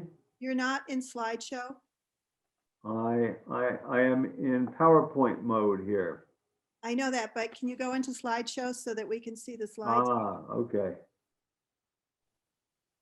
Let's see. How's that? Thank you. Okay. So, moving right along here. NRPZ is a part of a larger conservation-friendly zoning toolkit, which includes NRPZ. It also can include transfer of development rights, flexible frontage for roads front development, allowing areas for growth, generous home occupations, accessory apartments as affordable and diverse housing, and maintaining and supporting the working landscape. I mean, this is kind of the 7 things that I often encourage small rural towns to consider in their complete zoning package. This is an illustration of a conventional subdivision. You folks have 2 and 4 acre lots in Stockbridge. These are 3 acre lots. This is kind of what a 3 acre lot project looks like. This is subdivision because there's a new road here, and this road creates the frontage for these houses. And each one of the houses has 3 acres here. So they have 300 or so feet of frontage and 3 acres, and that's what you get with that. Here's the town a farming town in upstate New York where I grew up. This used to be a horse farm that I worked at, and it was zoned for conservation. Try to keep it in a natural state, keep it open, but it was just developed at 5 acre house lots, long skinny lots that go from the road up here all the way back. So that really didn't work. It spread the houses out. There's a lot of open space, but it's all lawn. It's not suitable for farming or anything else, just extra large house lots. And that's often what happens with large lot zoning. And this is that same town, and those houses I was showing you are here, right along this road. But you can see how the effect of this zoning has kind of peppered this whole area with low density housing over time, kind of eating up these fields.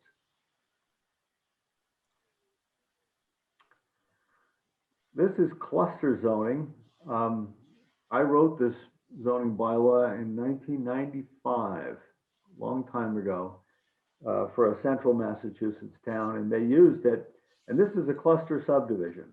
So the lots have been shrunk a little bit, and some open space has been preserved. In the foreground is some of the open space.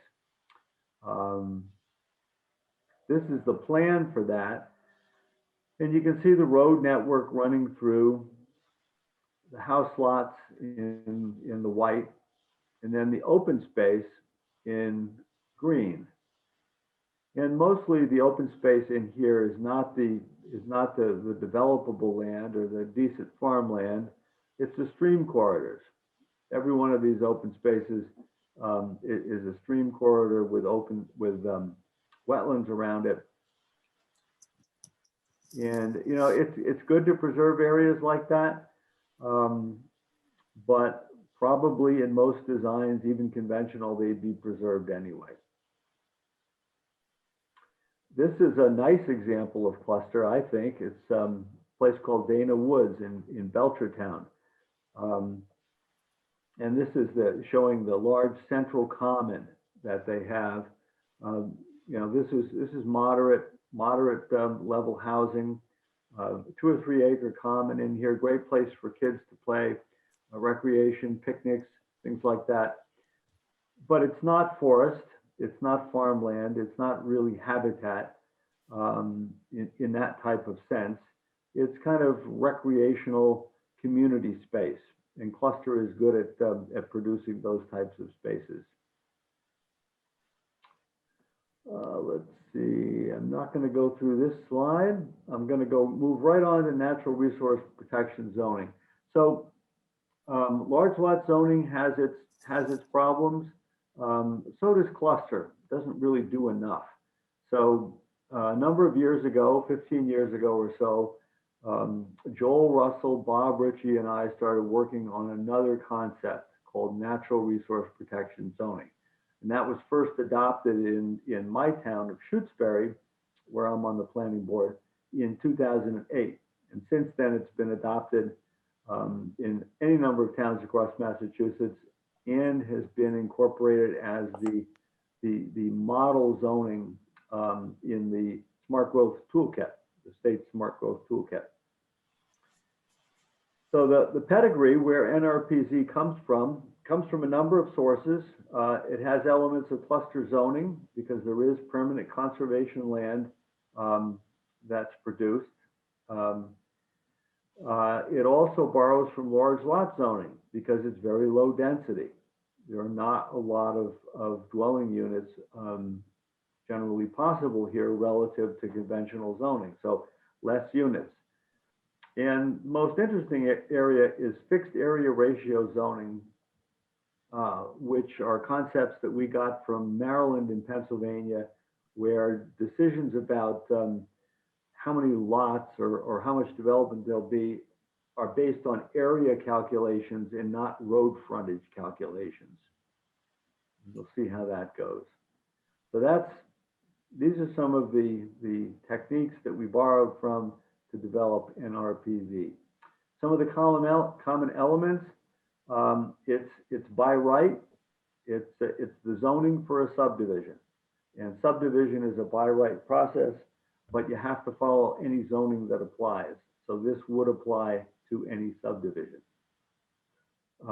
Deviations, including proposals for conventional development, are by special permit.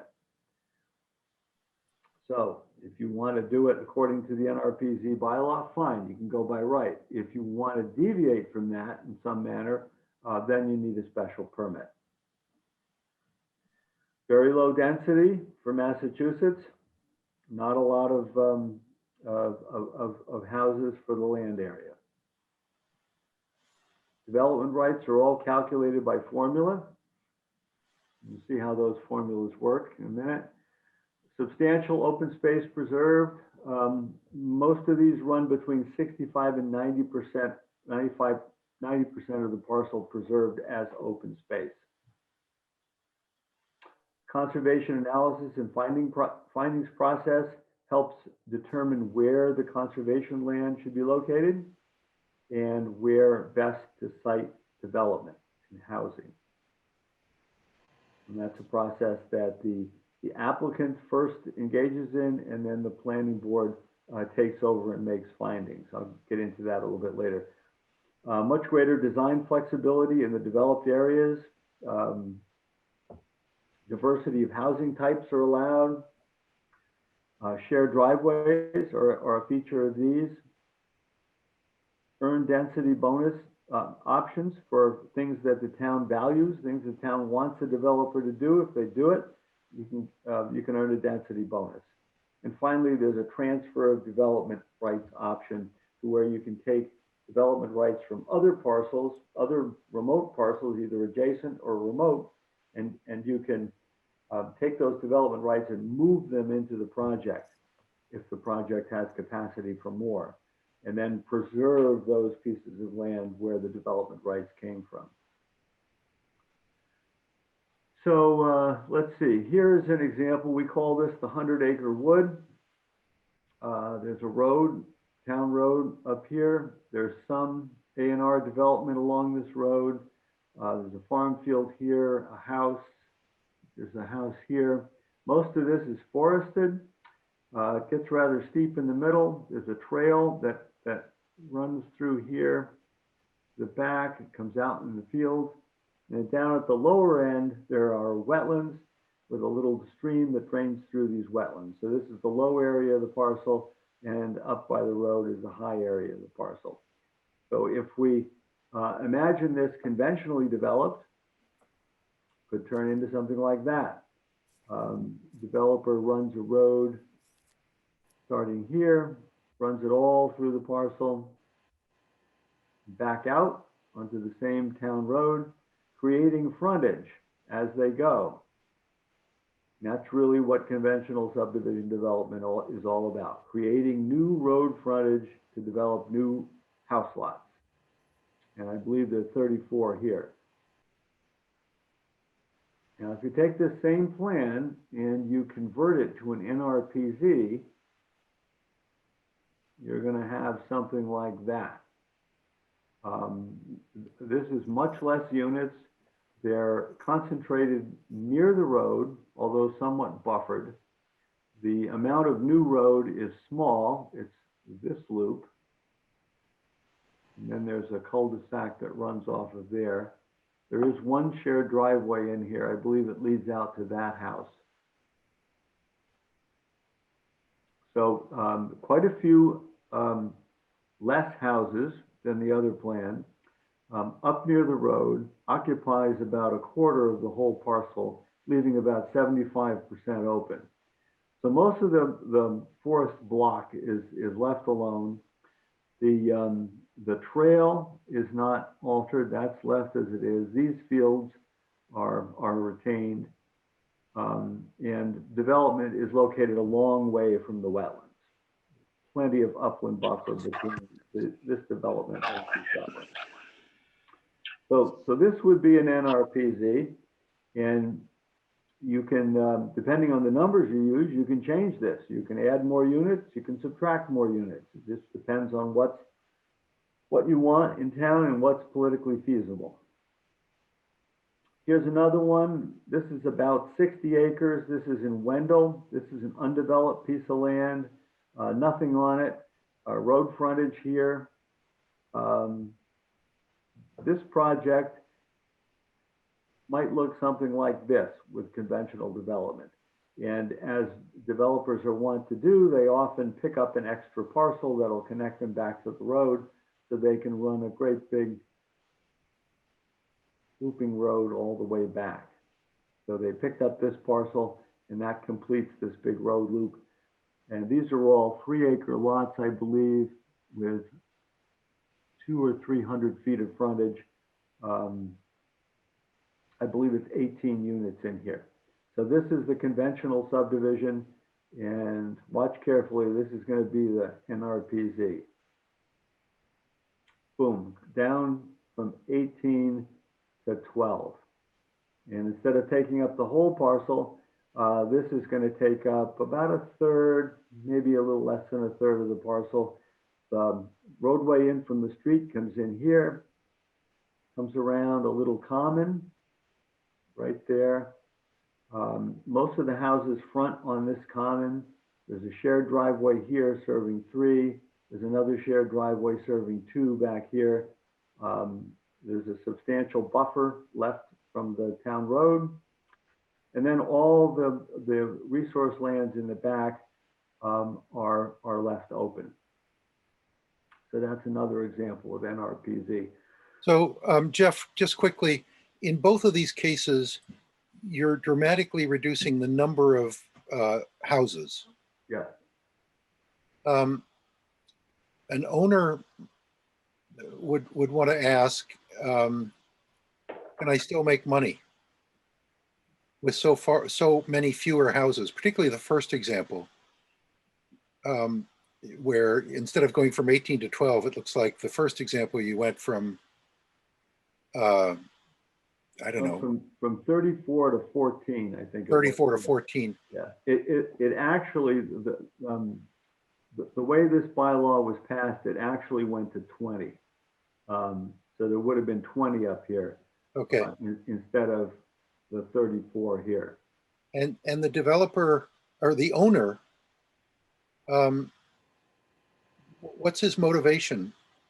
Oh. I will Besides being environmentally sensitive and wanting to preserve attractive land, is the theory that these more closely contiguous houses will be more valuable because of the preserved land? They have been shown to be, provided the lots are not that small. Most of these lots that I'm showing are about an acre in size, which is fairly large. You make them too small and then you do have a problem, and you put them too close together and you do have a problem out in the country. All of these examples are from towns that passed these bylaws by significant majorities. But I do have a slide that's sort of dedicated to dealing with your question. Okay. And Can I ask a question, Jeff? it's a little farther on. Okay. Jeff, can you tell me where is this slide that you have up currently? This slide, Yeah, New Salem. New Salem. And then can you share your slide deck out so that, you know, we have a copy of it? Can I share Share your slide deck out? share this? I have not found a way to, well, I could probably put this on a data stick and get it to you. We'll just share it up to Google Drive. Okay, I can walk you through that if you want. good, Okay. good. Okay, so we have the New Salem example. We've got the Wendell example. See, some of the nice thing about this is building road is very expensive. And to put in all of this road, to create all this frontage versus putting in this tiny amount of road, I mean, those are tremendous savings for a developer. That's one thing that they appreciate. So the way this works, all the numbers you need to know are calculated by formula. And the first thing you figure out is how many dwelling units. And you take the gross parcel area in acres, and you subtract, where's my cursor? Subtract all or part of constrained lands. And these can be wetlands, slopes, steep slopes, land subject to easements, things like that. You subtract out all that constrained land, and then you divide by a selected divisor, which is kind of like a lot size, except it isn't the lot size. It's a divisor that's going to tell you how many lots there can be, but not the size of them. Add any density bonus and other TDR units that you might have picked up along the way, and that equals the maximum number of dwelling units. So once you've done these calculations, you know the maximum number of dwelling units. Then next you consider the preserved land. And again, you look at the whole parcel and you multiply that whole parcel by the required percentage, whether it be 65%, 80, or 90, whatever it happens to, whatever the town selects. Add any additional land from bonuses or TDR imports, if any, and that equals the maximum acres, the minimum acreage of preserved land. So you know how many housing units, you know the minimum has to be preserved, and then what's left is the developable land. And you just subtract the total acres of preserved land, and that gets you the maximum acreage of developable land. So you have minimum preserved land, maximum developable land. And that's, you can do that on a sheet just like this. Kind of looks like an IRS sheet. Dwelling units, you know, you just plug the numbers, plug and chug, and multiply, add, subtract, do what it tells you. If you have basic mapped information on a parcel, you can do this easily. And then the open space calculations, and then the developable land calculations. And at some point in the process, once you have those numbers in hand, then you have to look at the property and figure out where the resources are, where the important resources for protection are going to be located, and where it's best to locate development. So towards that end, the applicant is asked to perform a conservation analysis of their property and submit it to the planning board that says all that. Here's what we think. Here's what we think the resources are. Here's where we think this 80% should go. And here's what's left for development. We feel this is good developable land and it won't interfere with the conservation land. Then the planning board looks at this analysis and it makes its conservation findings. And that's what the planning board does. And these conservation findings, hopefully you're all operating together on the same page, and the findings reinforce the analysis and nobody disagrees about anything. But if there are disagreements, the conservation findings by the planning board are binding. And that's the way the project has to proceed. So in a case like this piece of land, let's see, where am I going with this? The kind of conservation analysis and findings on a piece like this would look at this property and say, okay, here's the town road, here's some fields. There's not a lot of fields on this property. And then there's not a lot of undeveloped road frontage either. So here's some undeveloped road frontage. Here's a big block of open space. You could probably do some forestry on here. You probably have a lot of wildlife in here because it's a fairly substantial block. You have a recreational trail that's been historically used to connect from this road down to here. You have a steep area in the center. And down in the low area, you've got wetlands and a stream. So what does this tell you about how to conserve some of this land and develop others of it? That analysis and those findings inform this kind of a plan. Keep the houses out of the fields, preserve some of the undeveloped road frontage that you have, locate most of the development proximal to the existing development, not too far away from the road. Don't let it wander out into the middle of this parcel and fragment it.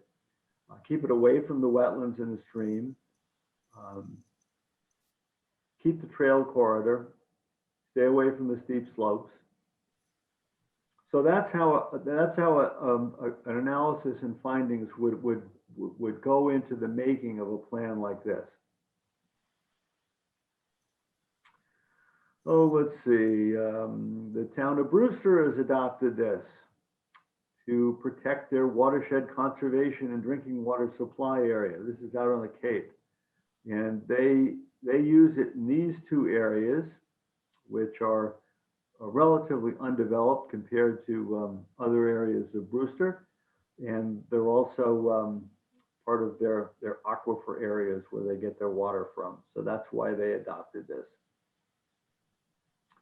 Have a nice one in Wendell that's being permitted right now. This is 120 acres altogether, Swallow Rise, large areas of wetlands here. There's a pond down here,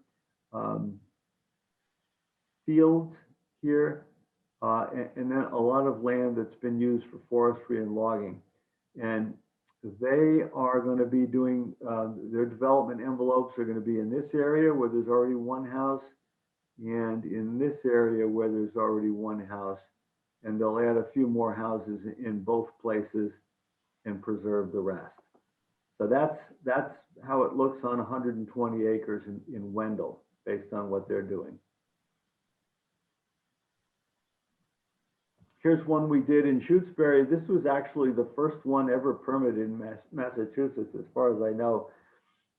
This was around 35, 40 acres or so, and it ended up with just 3 lots. A regular driveway became a shared driveway. And then 5 lots were created, 1, 2, 3, 4, 5, but the first 3 were sold to the watershed, Amherst Watershed Company. So they went into conservation. Owner very happy with this. Essentially got 2 lots out of it and a lot of preserved open space. So here's landowner acceptance of low density NRPZ. This is an interesting slide, and this is what I've seen in my 15 years of doing this, that developers and landowners love prompt and predictable permitting, by right and by formula, rather than the vagaries of some other types of discretionary permitting. Greater design flexibility.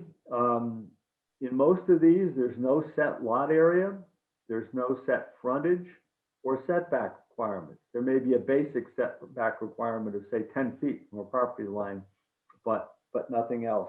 And the lots can vary. Usually it's the meeting of septic requirements that dictates lot size. And frontage can or may not be used. There's different ways to do it. Housing diversity.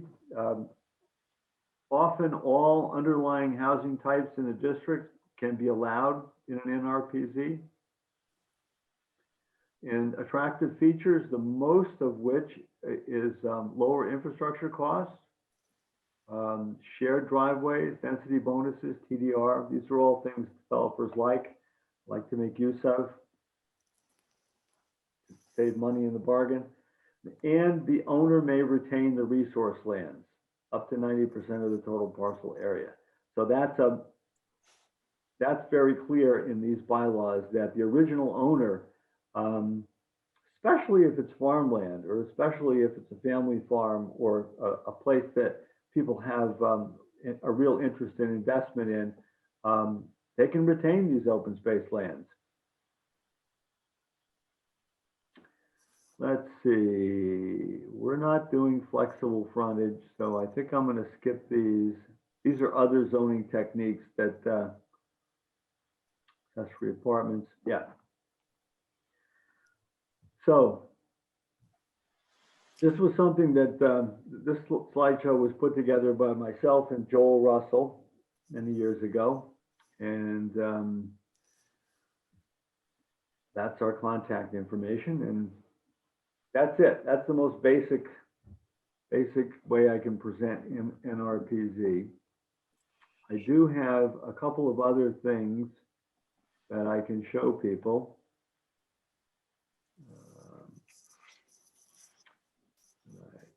Am I sharing now? Not at the moment. Okay. All right. Let me share this. Here's a paper that I wrote with Joel and Bob Ritchie back in 2010, 10 years ago. Natural resource protection zoning, green side of smart growth. So this is a fairly detailed paper that I would recommend. You can see some of the slides are familiar, but I would recommend that everyone get a copy of this. I forwarded it to the subcommittee. So this analyzes it from all types of perspectives, even shows you the worksheet, what that looks like. And at the end, there's a legal analysis that Bob Ritchie wrote of these techniques. And I will ensure that the whole planning board gets, that I forward this to the whole planning board. Okay. Should have done it already, sorry. And there's another document here. Let me share this one too.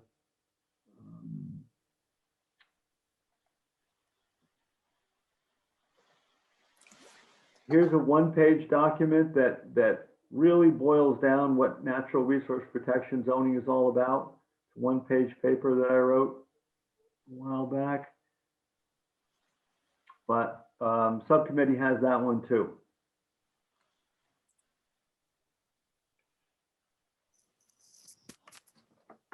These should be posted on the town website because they were included in the meeting. Yeah. Um, we'll make sure that happens. Do anybody have questions of Jeff? Yeah, So- I have a question, Jeff. We haven't had a subdivision request in Stockbridge since 2010. So is the net result of this that we potentially end up with more sprawl? You would end up with less sprawl, because now if you adopt NRPZ, you will have appropriate zoning for subdivisions in place. You never know when they're going to come in, and it's always better to have the zoning in place when they do. Marie. Jeff, is this just for housing developments? Is there any provisions for other, if it's a large parcel of land, is it strictly for housing, or is there any, business or hotel or resort or anything that could be, that is in this, or is it strictly housing? Okay, most of these are written with single-family residential development in mind, because that's what you normally get in subdivisions. When properties are broken up into house lots and streets, you get single-family dwellings for the most part. So they're certainly written for that. Our challenge in my work with the subcommittee is to see if we can graft onto this provisions that will be responsive to cottage era redevelopment proposals within the NRPZ rubric, within the open space preservation rubric. But instead of little house areas of housing, residential housing, you're going to have probably some type of estate and existing buildings and gardens and other types of things, and then probably proposed new structures, kind of like the DeSisto proposal, maybe not as elaborate, but so instead of a residential subdivision, you're going to have something else. You're going to have something along the lines Can it be of both? Can it be like residential, but part of it be business or hotel, or, that's where we started this whole thing, was Yeah. DeSisto doing that and then wanting some residential.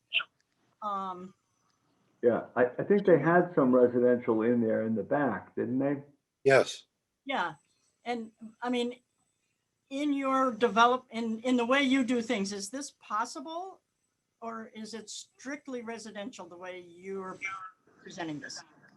Nope, it'll be possible when we get done writing it.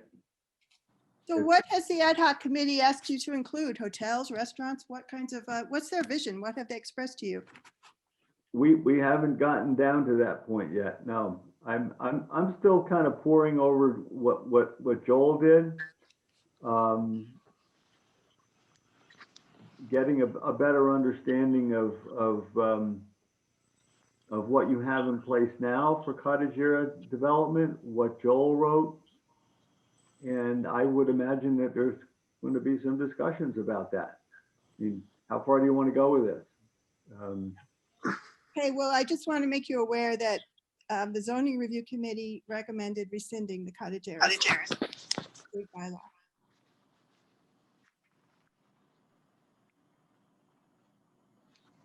Okay. Well, It's been as very part of that, I been would very just add, comfortable. I understand that happened, but so many people have asked me about what's happening with the DeSisto, and we don't have a clear vision of where this would overlay onto a project like that. I'm more and more leaning towards a separate bylaw, just looking at it, but I want you to explain when you get to that, why we should or should not do two separate bylaws. do most of these properties have some land around them? Are Yes. you asking? I'm sorry. Do most of these DeSisto-like properties have land around them? Yes. So, There's only two that I know of that are really remaining. One is the Elm Court property, which you can see on the maps. Right, and that's kind of why I'm wondering if it shouldn't be specific to those. There are only a few left, and I'm wondering if we're trying to put a, round peg in a square hole. Well, I think that the cottage era was so strict about, 80 acres in the house built in certain years and that kind of thing. But I bet there are some very big properties in town with some neat old houses, whether, how historic, but I think that might want to do the same kind of development, save the house, do something with that, and then have some housing somewhere, around still. And can we do this and still keep a lot of open space? I mean, I think the cottage era thing was very strict. That's why there's only two. But I think there's a lot of big properties in town with big old houses that maybe don't have 80 acres, but maybe have 50. So the bylaw should be able to address them as well as just the two great big ones that are cottage era. And so, Marie, are you then envisioning restaurants and businesses and hotels and so on, all those properties? If there's a big old house and they want to put a restaurant in it or something a little more, maybe, I don't know, doctor's offices or a beauty shop, or, I mean, do we want to have something, people be able to make money in these, or are these strictly housing developments? That's kind of where we're going when we talk about our big properties in town that may come up for sale, but they're not really classified as cottage era, but they might be good for something like a few businesses in them, which brings in a little tax money. It's regulated, so it's not crazy. I mean, we might want to think along those lines, maybe, and not just houses. Yeah, I think we should at least discuss that. And what, I think it's a good question as to whether do we need a separate or a related cottage era estate bylaw that's either part of the one that Jeff is working on or separate, or can we somehow incorporate what Jeff is doing in what he's doing, such as so that these large parcels are covered. you folks have an inventory of the Large historic lots, yeah. infrastructure in town that could qualify for, I don't know if it'd be cottage era or not, but We know where the large lots are. We have a map with large properties, not necessarily for sale right now, but may come up for sale, And also not most of those do not have quote unquote cottage era estates on them. No, but they might have big old nice houses that you could do something with if a person wanted to come in and Yeah. or a B&B or a, just something. I mean, a lot of them have big old houses. Yeah. I want to make a comment that, to me, what you're describing does not align with smart growth principles. It's not aligned with what, Kate? I'm sorry. Does not align with smart growth ideas, but I'd be interested to hear from you. It might be a smart idea. What are smart growth principles, and how does it differ? How does this differ? Well, what you're describing sounds to me like introducing, frankly, sprawl and spreading business impacts out across the outskirts of town. And my understanding, but I'd be interested to hear from Jeff on this, is that smart growth focuses your business impacts in a downtown, in a focused downtown area. So, but I would like to hear from Jeff on that.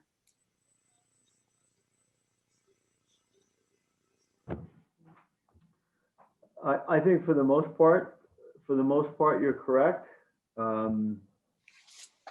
but there is precedent in the Berkshires for and other places, for having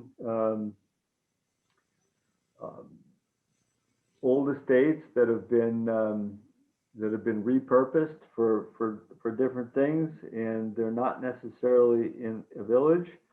The smart growth part of it is that they exist. It's not like you have to build it all the way from nothing. It is already a developed property to some extent. So it's there, and what you're doing is adaptive reuse. And in addition, you're preserving a great deal of the property associated with the historic structure in perpetuity. So you've got some conservation and you've got some adaptive reuse of an existing facility.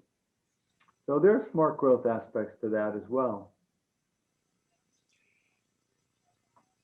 Patrick, you're muted. I have two questions. The first is about transfer development rights. So let's use the camp as an example. The camp is about 41 acres on Stockbridge Bowl. It's an R4, so you could build, let's say the camp decided to subdivide that and build housing, you could do 10 units there, let's say, give or take. With transfer of development rights, are you saying you could get 200 acres over on 102 over by one of the little mountains and transfer those rights to the bowl and build 30 or 40 units? So that's my first question. Okay.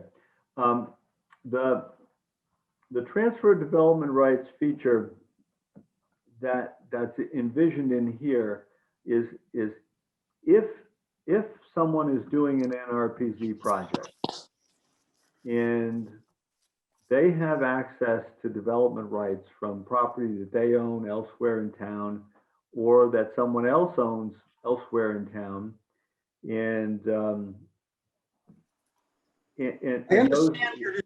I understand how you described it. What I'm asking is a specific question. Could somebody build more than 10 units on the lake based on, accumulating development rights from other parts of town? That would be the way it would work, provided the lake area was eligible to do that. Okay, so that's going to be something I think this board is going to have to consider. And then my second point is just one of process. The Attorney General has made it clear that you use the term subcommittee, and the Attorney General has made it clear that any committee of multiple members, even a subcommittee of this board, is subject to the open meeting law. And I think you guys should make sure that you're not following a process that violates that law as you move forward in this process, because it would be sort of untenable for the town to work based on whatever this work product is. I think that you need to get a clarification. If this actually is a subcommittee that has multiple members, you need to get a clarification of whether or not that is subject to the open meeting law as part of how this process proceeds. I hope that's not the case, but how do you get anything decided if we can't even have a small group of people talk about it? I don't make the pray laws. that that's not the case. Well, first of all, the subcommittee is not deciding anything. We're simply working, hang on, Patrick. We're simply working with Jeff to provide early guidance on the preparation of a new zoning, of a revised zoning bylaw. And once that zoning bylaw that he drafts is available, it's going to be shared with the entire board. We're not making decisions. Bill, I don't have any problem with however you want to approach it. What I'm telling you is that already some folks are contacting us complaining about this process. And I would get a ruling on whether or not you can follow this process. You don't have to convince me, but how you don't want to find yourself in April in a situation where someone basically calls into question whether the process was followed. It puts us in an untenable position at that point in time. So I get it right now. I hear you. And it does seem like you are making decisions. I mean, you made the decision to have, the ad hoc committee was formed to do a press release for Randall's talk. And it seems like you are making decisions to me You made, I don't think that's a decision, Kate, but we can quibble over the word decision. I'd like And to finish if I may. I mean, you made the decision to have the presentation tonight. yeah, And I, you know, I, I just want to make the point that I think it would be good if Patrick's input is accurate. I support having more transparency with the ad hoc committee. I asked you at the last meeting whether you would consider having a more diverse viewpoint represented. And you said you would consider it. You haven't gotten back to me on that. But, you know, at the very least, if you made those meetings public, then those of us who are interested could follow along. I will take Patrick's comment under advisement and follow up. Thank Jeff, any other questions for Jeff? Can I just say regarding the transfer of development rights program, as I understand it, that is an option, and it's an option that may be just not right for Stockbridge. And so I think it's good that Jeff is bringing everything to the full planning board, so you hear all the options. But that doesn't mean that in the bylaw we write, we're going to include everything that he is saying. And I think when you talk about whether or not this is sprawl compared to what can happen right now by right in Stockbridge and any place in the Commonwealth, particularly after the Westwood decision, is that any developer can come in and take and chop up the lots into 2 and 4 acres. And if that development meets our criteria, we have to give that permit by right. So that is one of the reasons that there is such an interest in adopting programs like Jeff is presenting tonight, or OSRD, because that way, at least the values of the town can be reflected in the development, rather than creating developments that could be anywhere in the country. And I don't think that is what we want. So that's why we have been working, at least in my opinion, to try to come up with a proposal that will allow us to let the property owners have their rights, but also create developments that are what we envision, not based on some 40A or B zoning law that is developed in Boston for the criteria. So that is where I think we're going with this.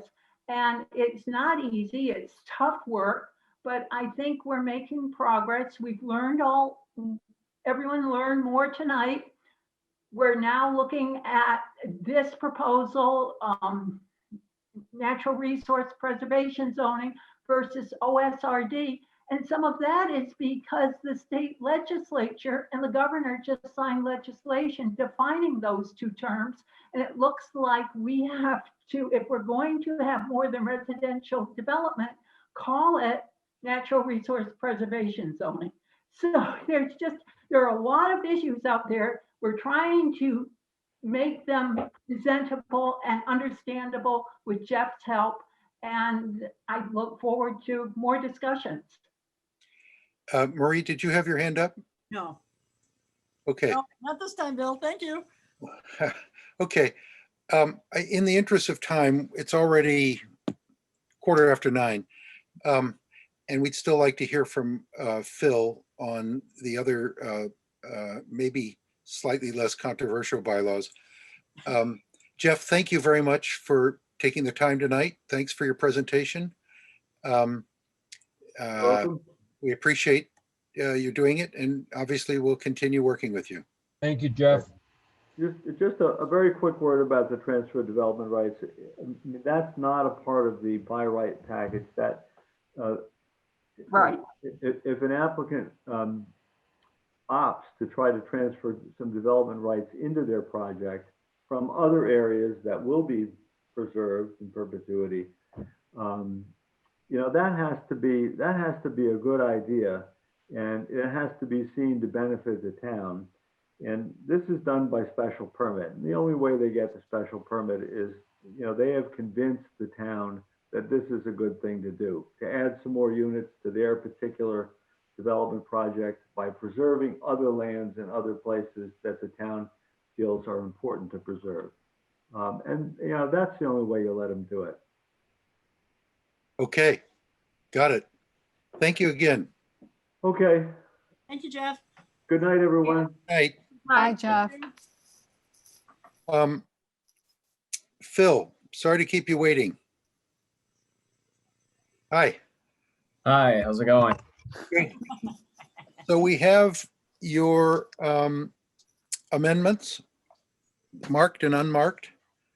I assume we've all looked at them. Do you have any comments about them, or do you want to hear from us? How do you propose? I can just give you a quick overview of what's been changed. As we've made more of these drafts, they become a little bit more refined every step of the way. So the last meeting, we discussed some relatively minor changes and I incorporated those. So for the most part, the drafts are very comparable to what you saw last time. The big changes are in the sign bylaw. We've added a section 6.8.8A5, and that is saying that signs advertising a business have to be specific or specific to a business have to be on that premises.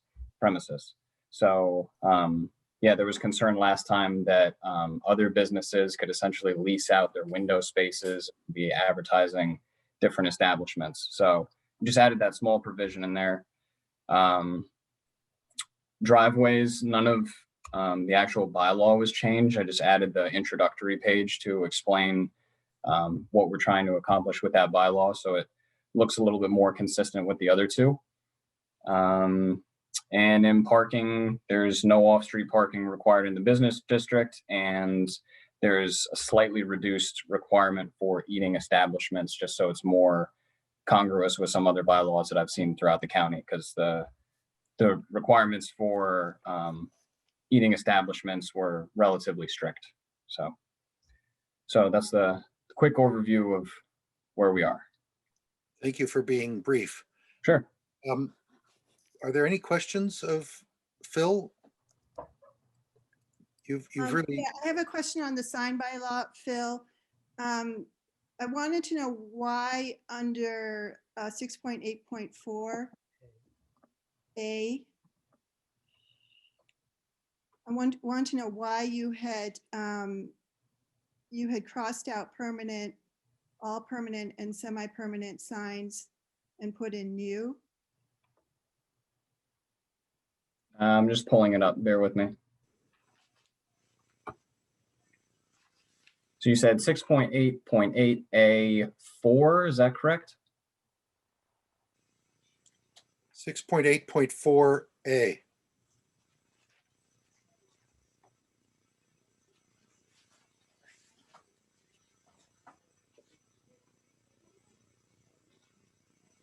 think Kate's muted again. No, I'm not muted. No, Kate. No, I'm trying to see the cross out that Oh, thank you, Kate's Nancy. talking about. Yeah, you've crossed out permanent and semi-permanent, and you've put in new. And what's the section again, Kate? 6.8.4A Yeah. 6.8.4A. of the sign bylaw.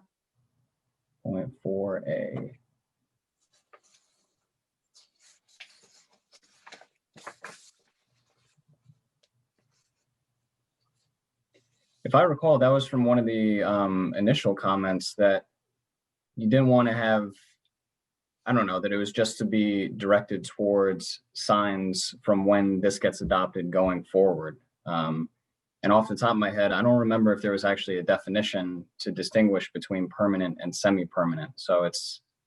Yeah. Well, I thought that was the discussion of going forward had to do with the architectural details. That should be that's in a different section that discusses that. Yeah. Yeah, so that's 6.8.8A4.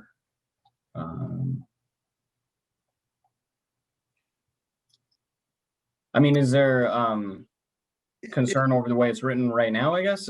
I'm trying to understand what. I guess I would suggest leaving it the way it was, permanent and semi-permanent signs. Otherwise, there are, a number of non-conforming signs in town, and if you put in new, then basically those are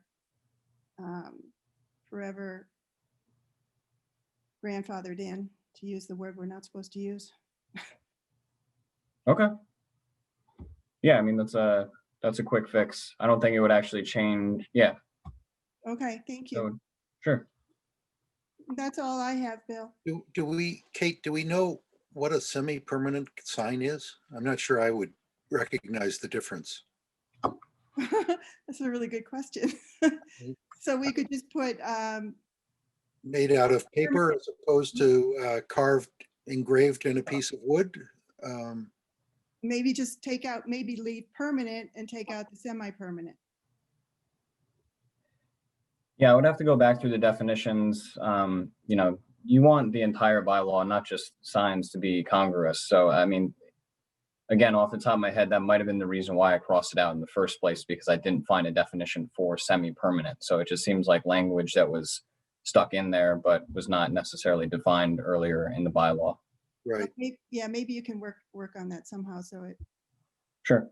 Yeah. Email me if you have any questions, and I'll explain a little further. Okay. Any other questions of Phil? I guess the question now is, I mean, we're getting awfully close here. Is tonight a time to approve these bylaws as a planning board? Well, we would have to have a public hearing, Bill. Why doesn't Phil explain the process from now to the time that it gets to town meeting, so everyone is on the same page? Phil, Okay. Are you comfortable doing that? Because I know you've sort of outlined what the process is. Yes, I can try to give you a brief overview of this. So this is all specified in MGL section or chapter 48, section 5. And it's a little bit lengthy, so I have sort of the abridged version I'm just pulling up in front of me. You have a cheat sheet. So to speak, yes. Mainly I've just highlighted the days, or because there's sort of a timeline for these type of things. So Maybe you can try share to keep the cheat sheet with us. So typically adoption or change of a bylaw is initiated by somebody, whether that's selectmen, city council, planning board, an RPA, whatever it may be. And then that is submitted to the planning board. But we're already sort of a step ahead of that because the planning board has spearheaded all these efforts. So you all are already familiar with what is going on. So that gives us a little bit of a leg up, so to speak. I'd say our next step would be, just to be safe, you run it by town council, just because it never hurts to get some legal advice.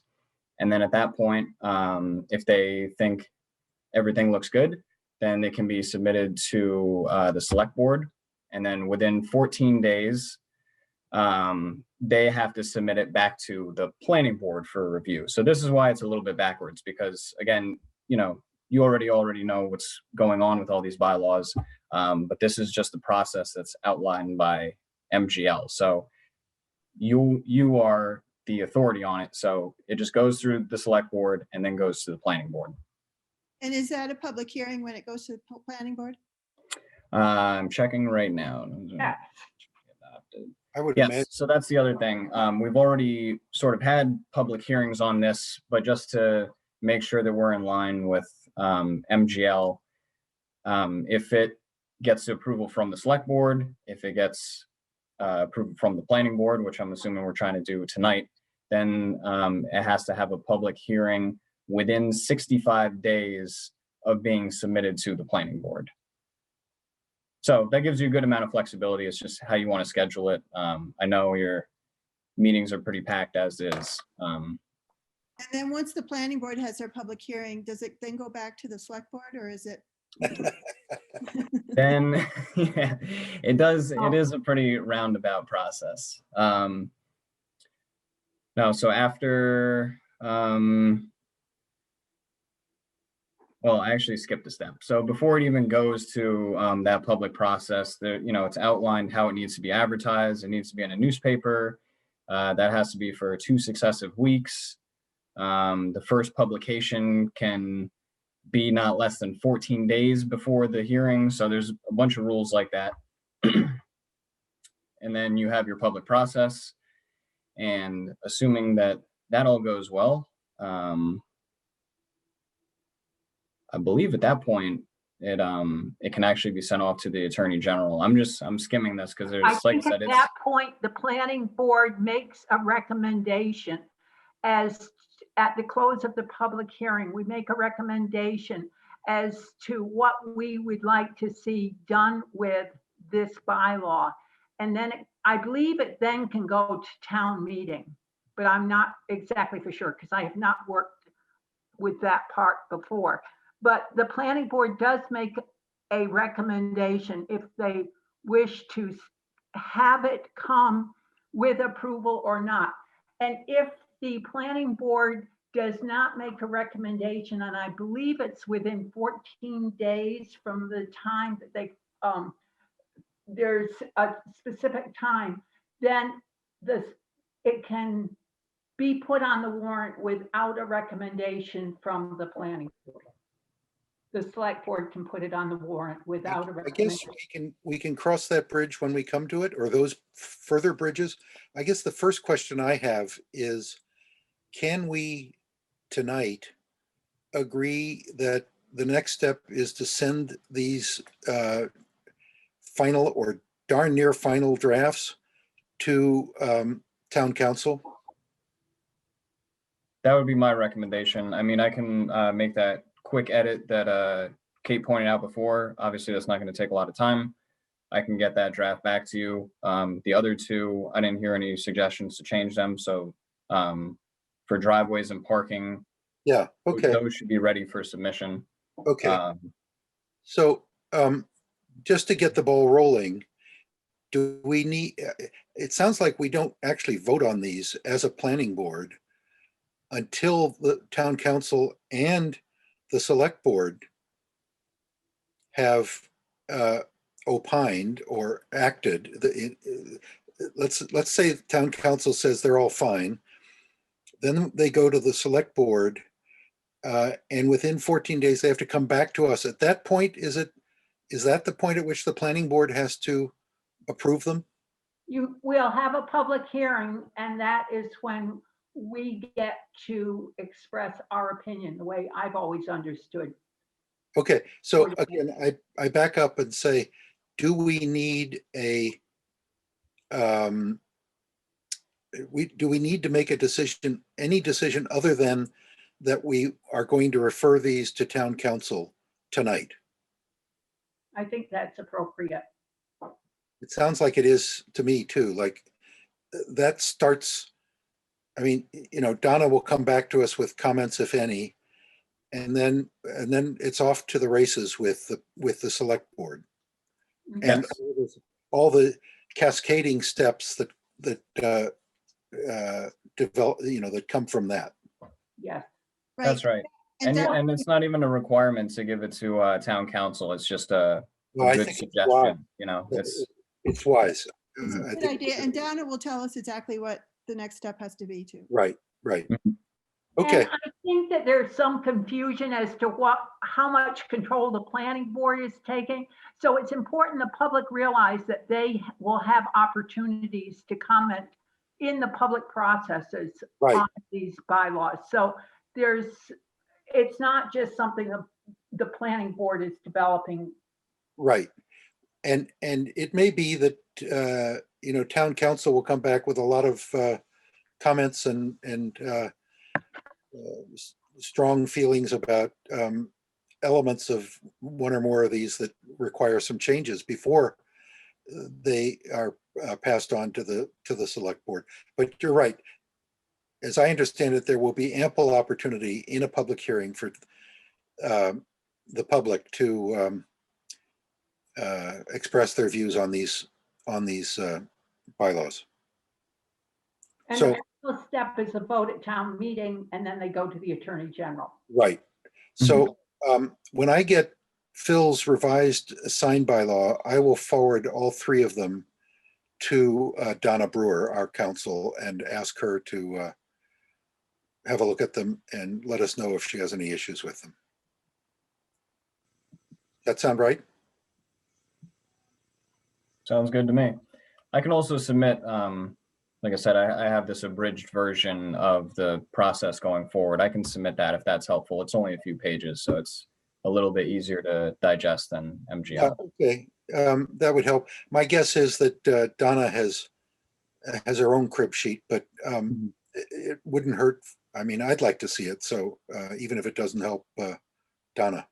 Sure. I mean, yeah, I'm sure that she's very well versed in this. I just meant for the purposes of planning board members who might want to review it. It just might be easier to understand.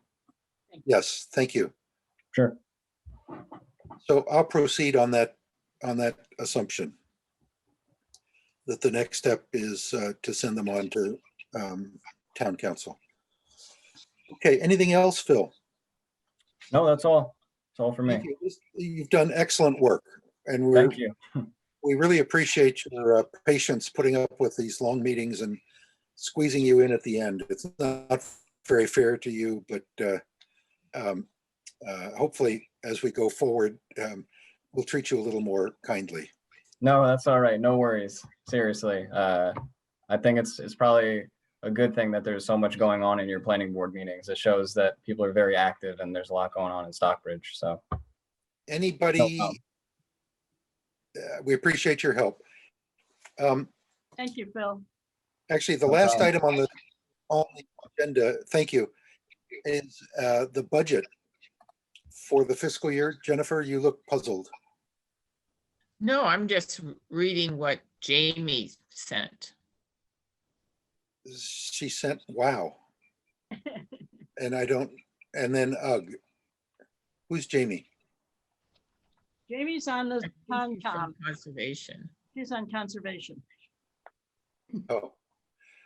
Does anybody know what wow and ugh refer to? The length of the meeting, I think. I heard that, Wayne. My God. So Bill, I'm wondering if we could do the budget at the next meeting, maybe? Yeah, that's what I was going to suggest. Yeah, Jamie was talking about the length of the meeting. I will entertain a motion to adjourn. Can I just say one quick comment? Remember last year we got a technical assistance grant from Berkshire Regional, and the application process just opened. It closes on February 25th. So at the next meeting, we are going to probably need to think about options for grant if we want to go forward with that. So it's something that the information I think was posted on the town our town website email, but it's just something to consider. Thank you. I'm sorry to keep you, but I thought it's important to mention that we're going to think about that, or we could. But not for this town meeting, I hope. I mean, Chris Rambold, the planner in Great Barrington, told me at one point that it's important not to overload town meetings with too many bylaw changes. Yeah, and if Patrick were still on, at the last select board meeting, they came up with 14 possible warrant items for town meeting, which he thinks is too many. And I think they're doing a short-term rental bylaw. Yeah, so there's, but there are also some others that sound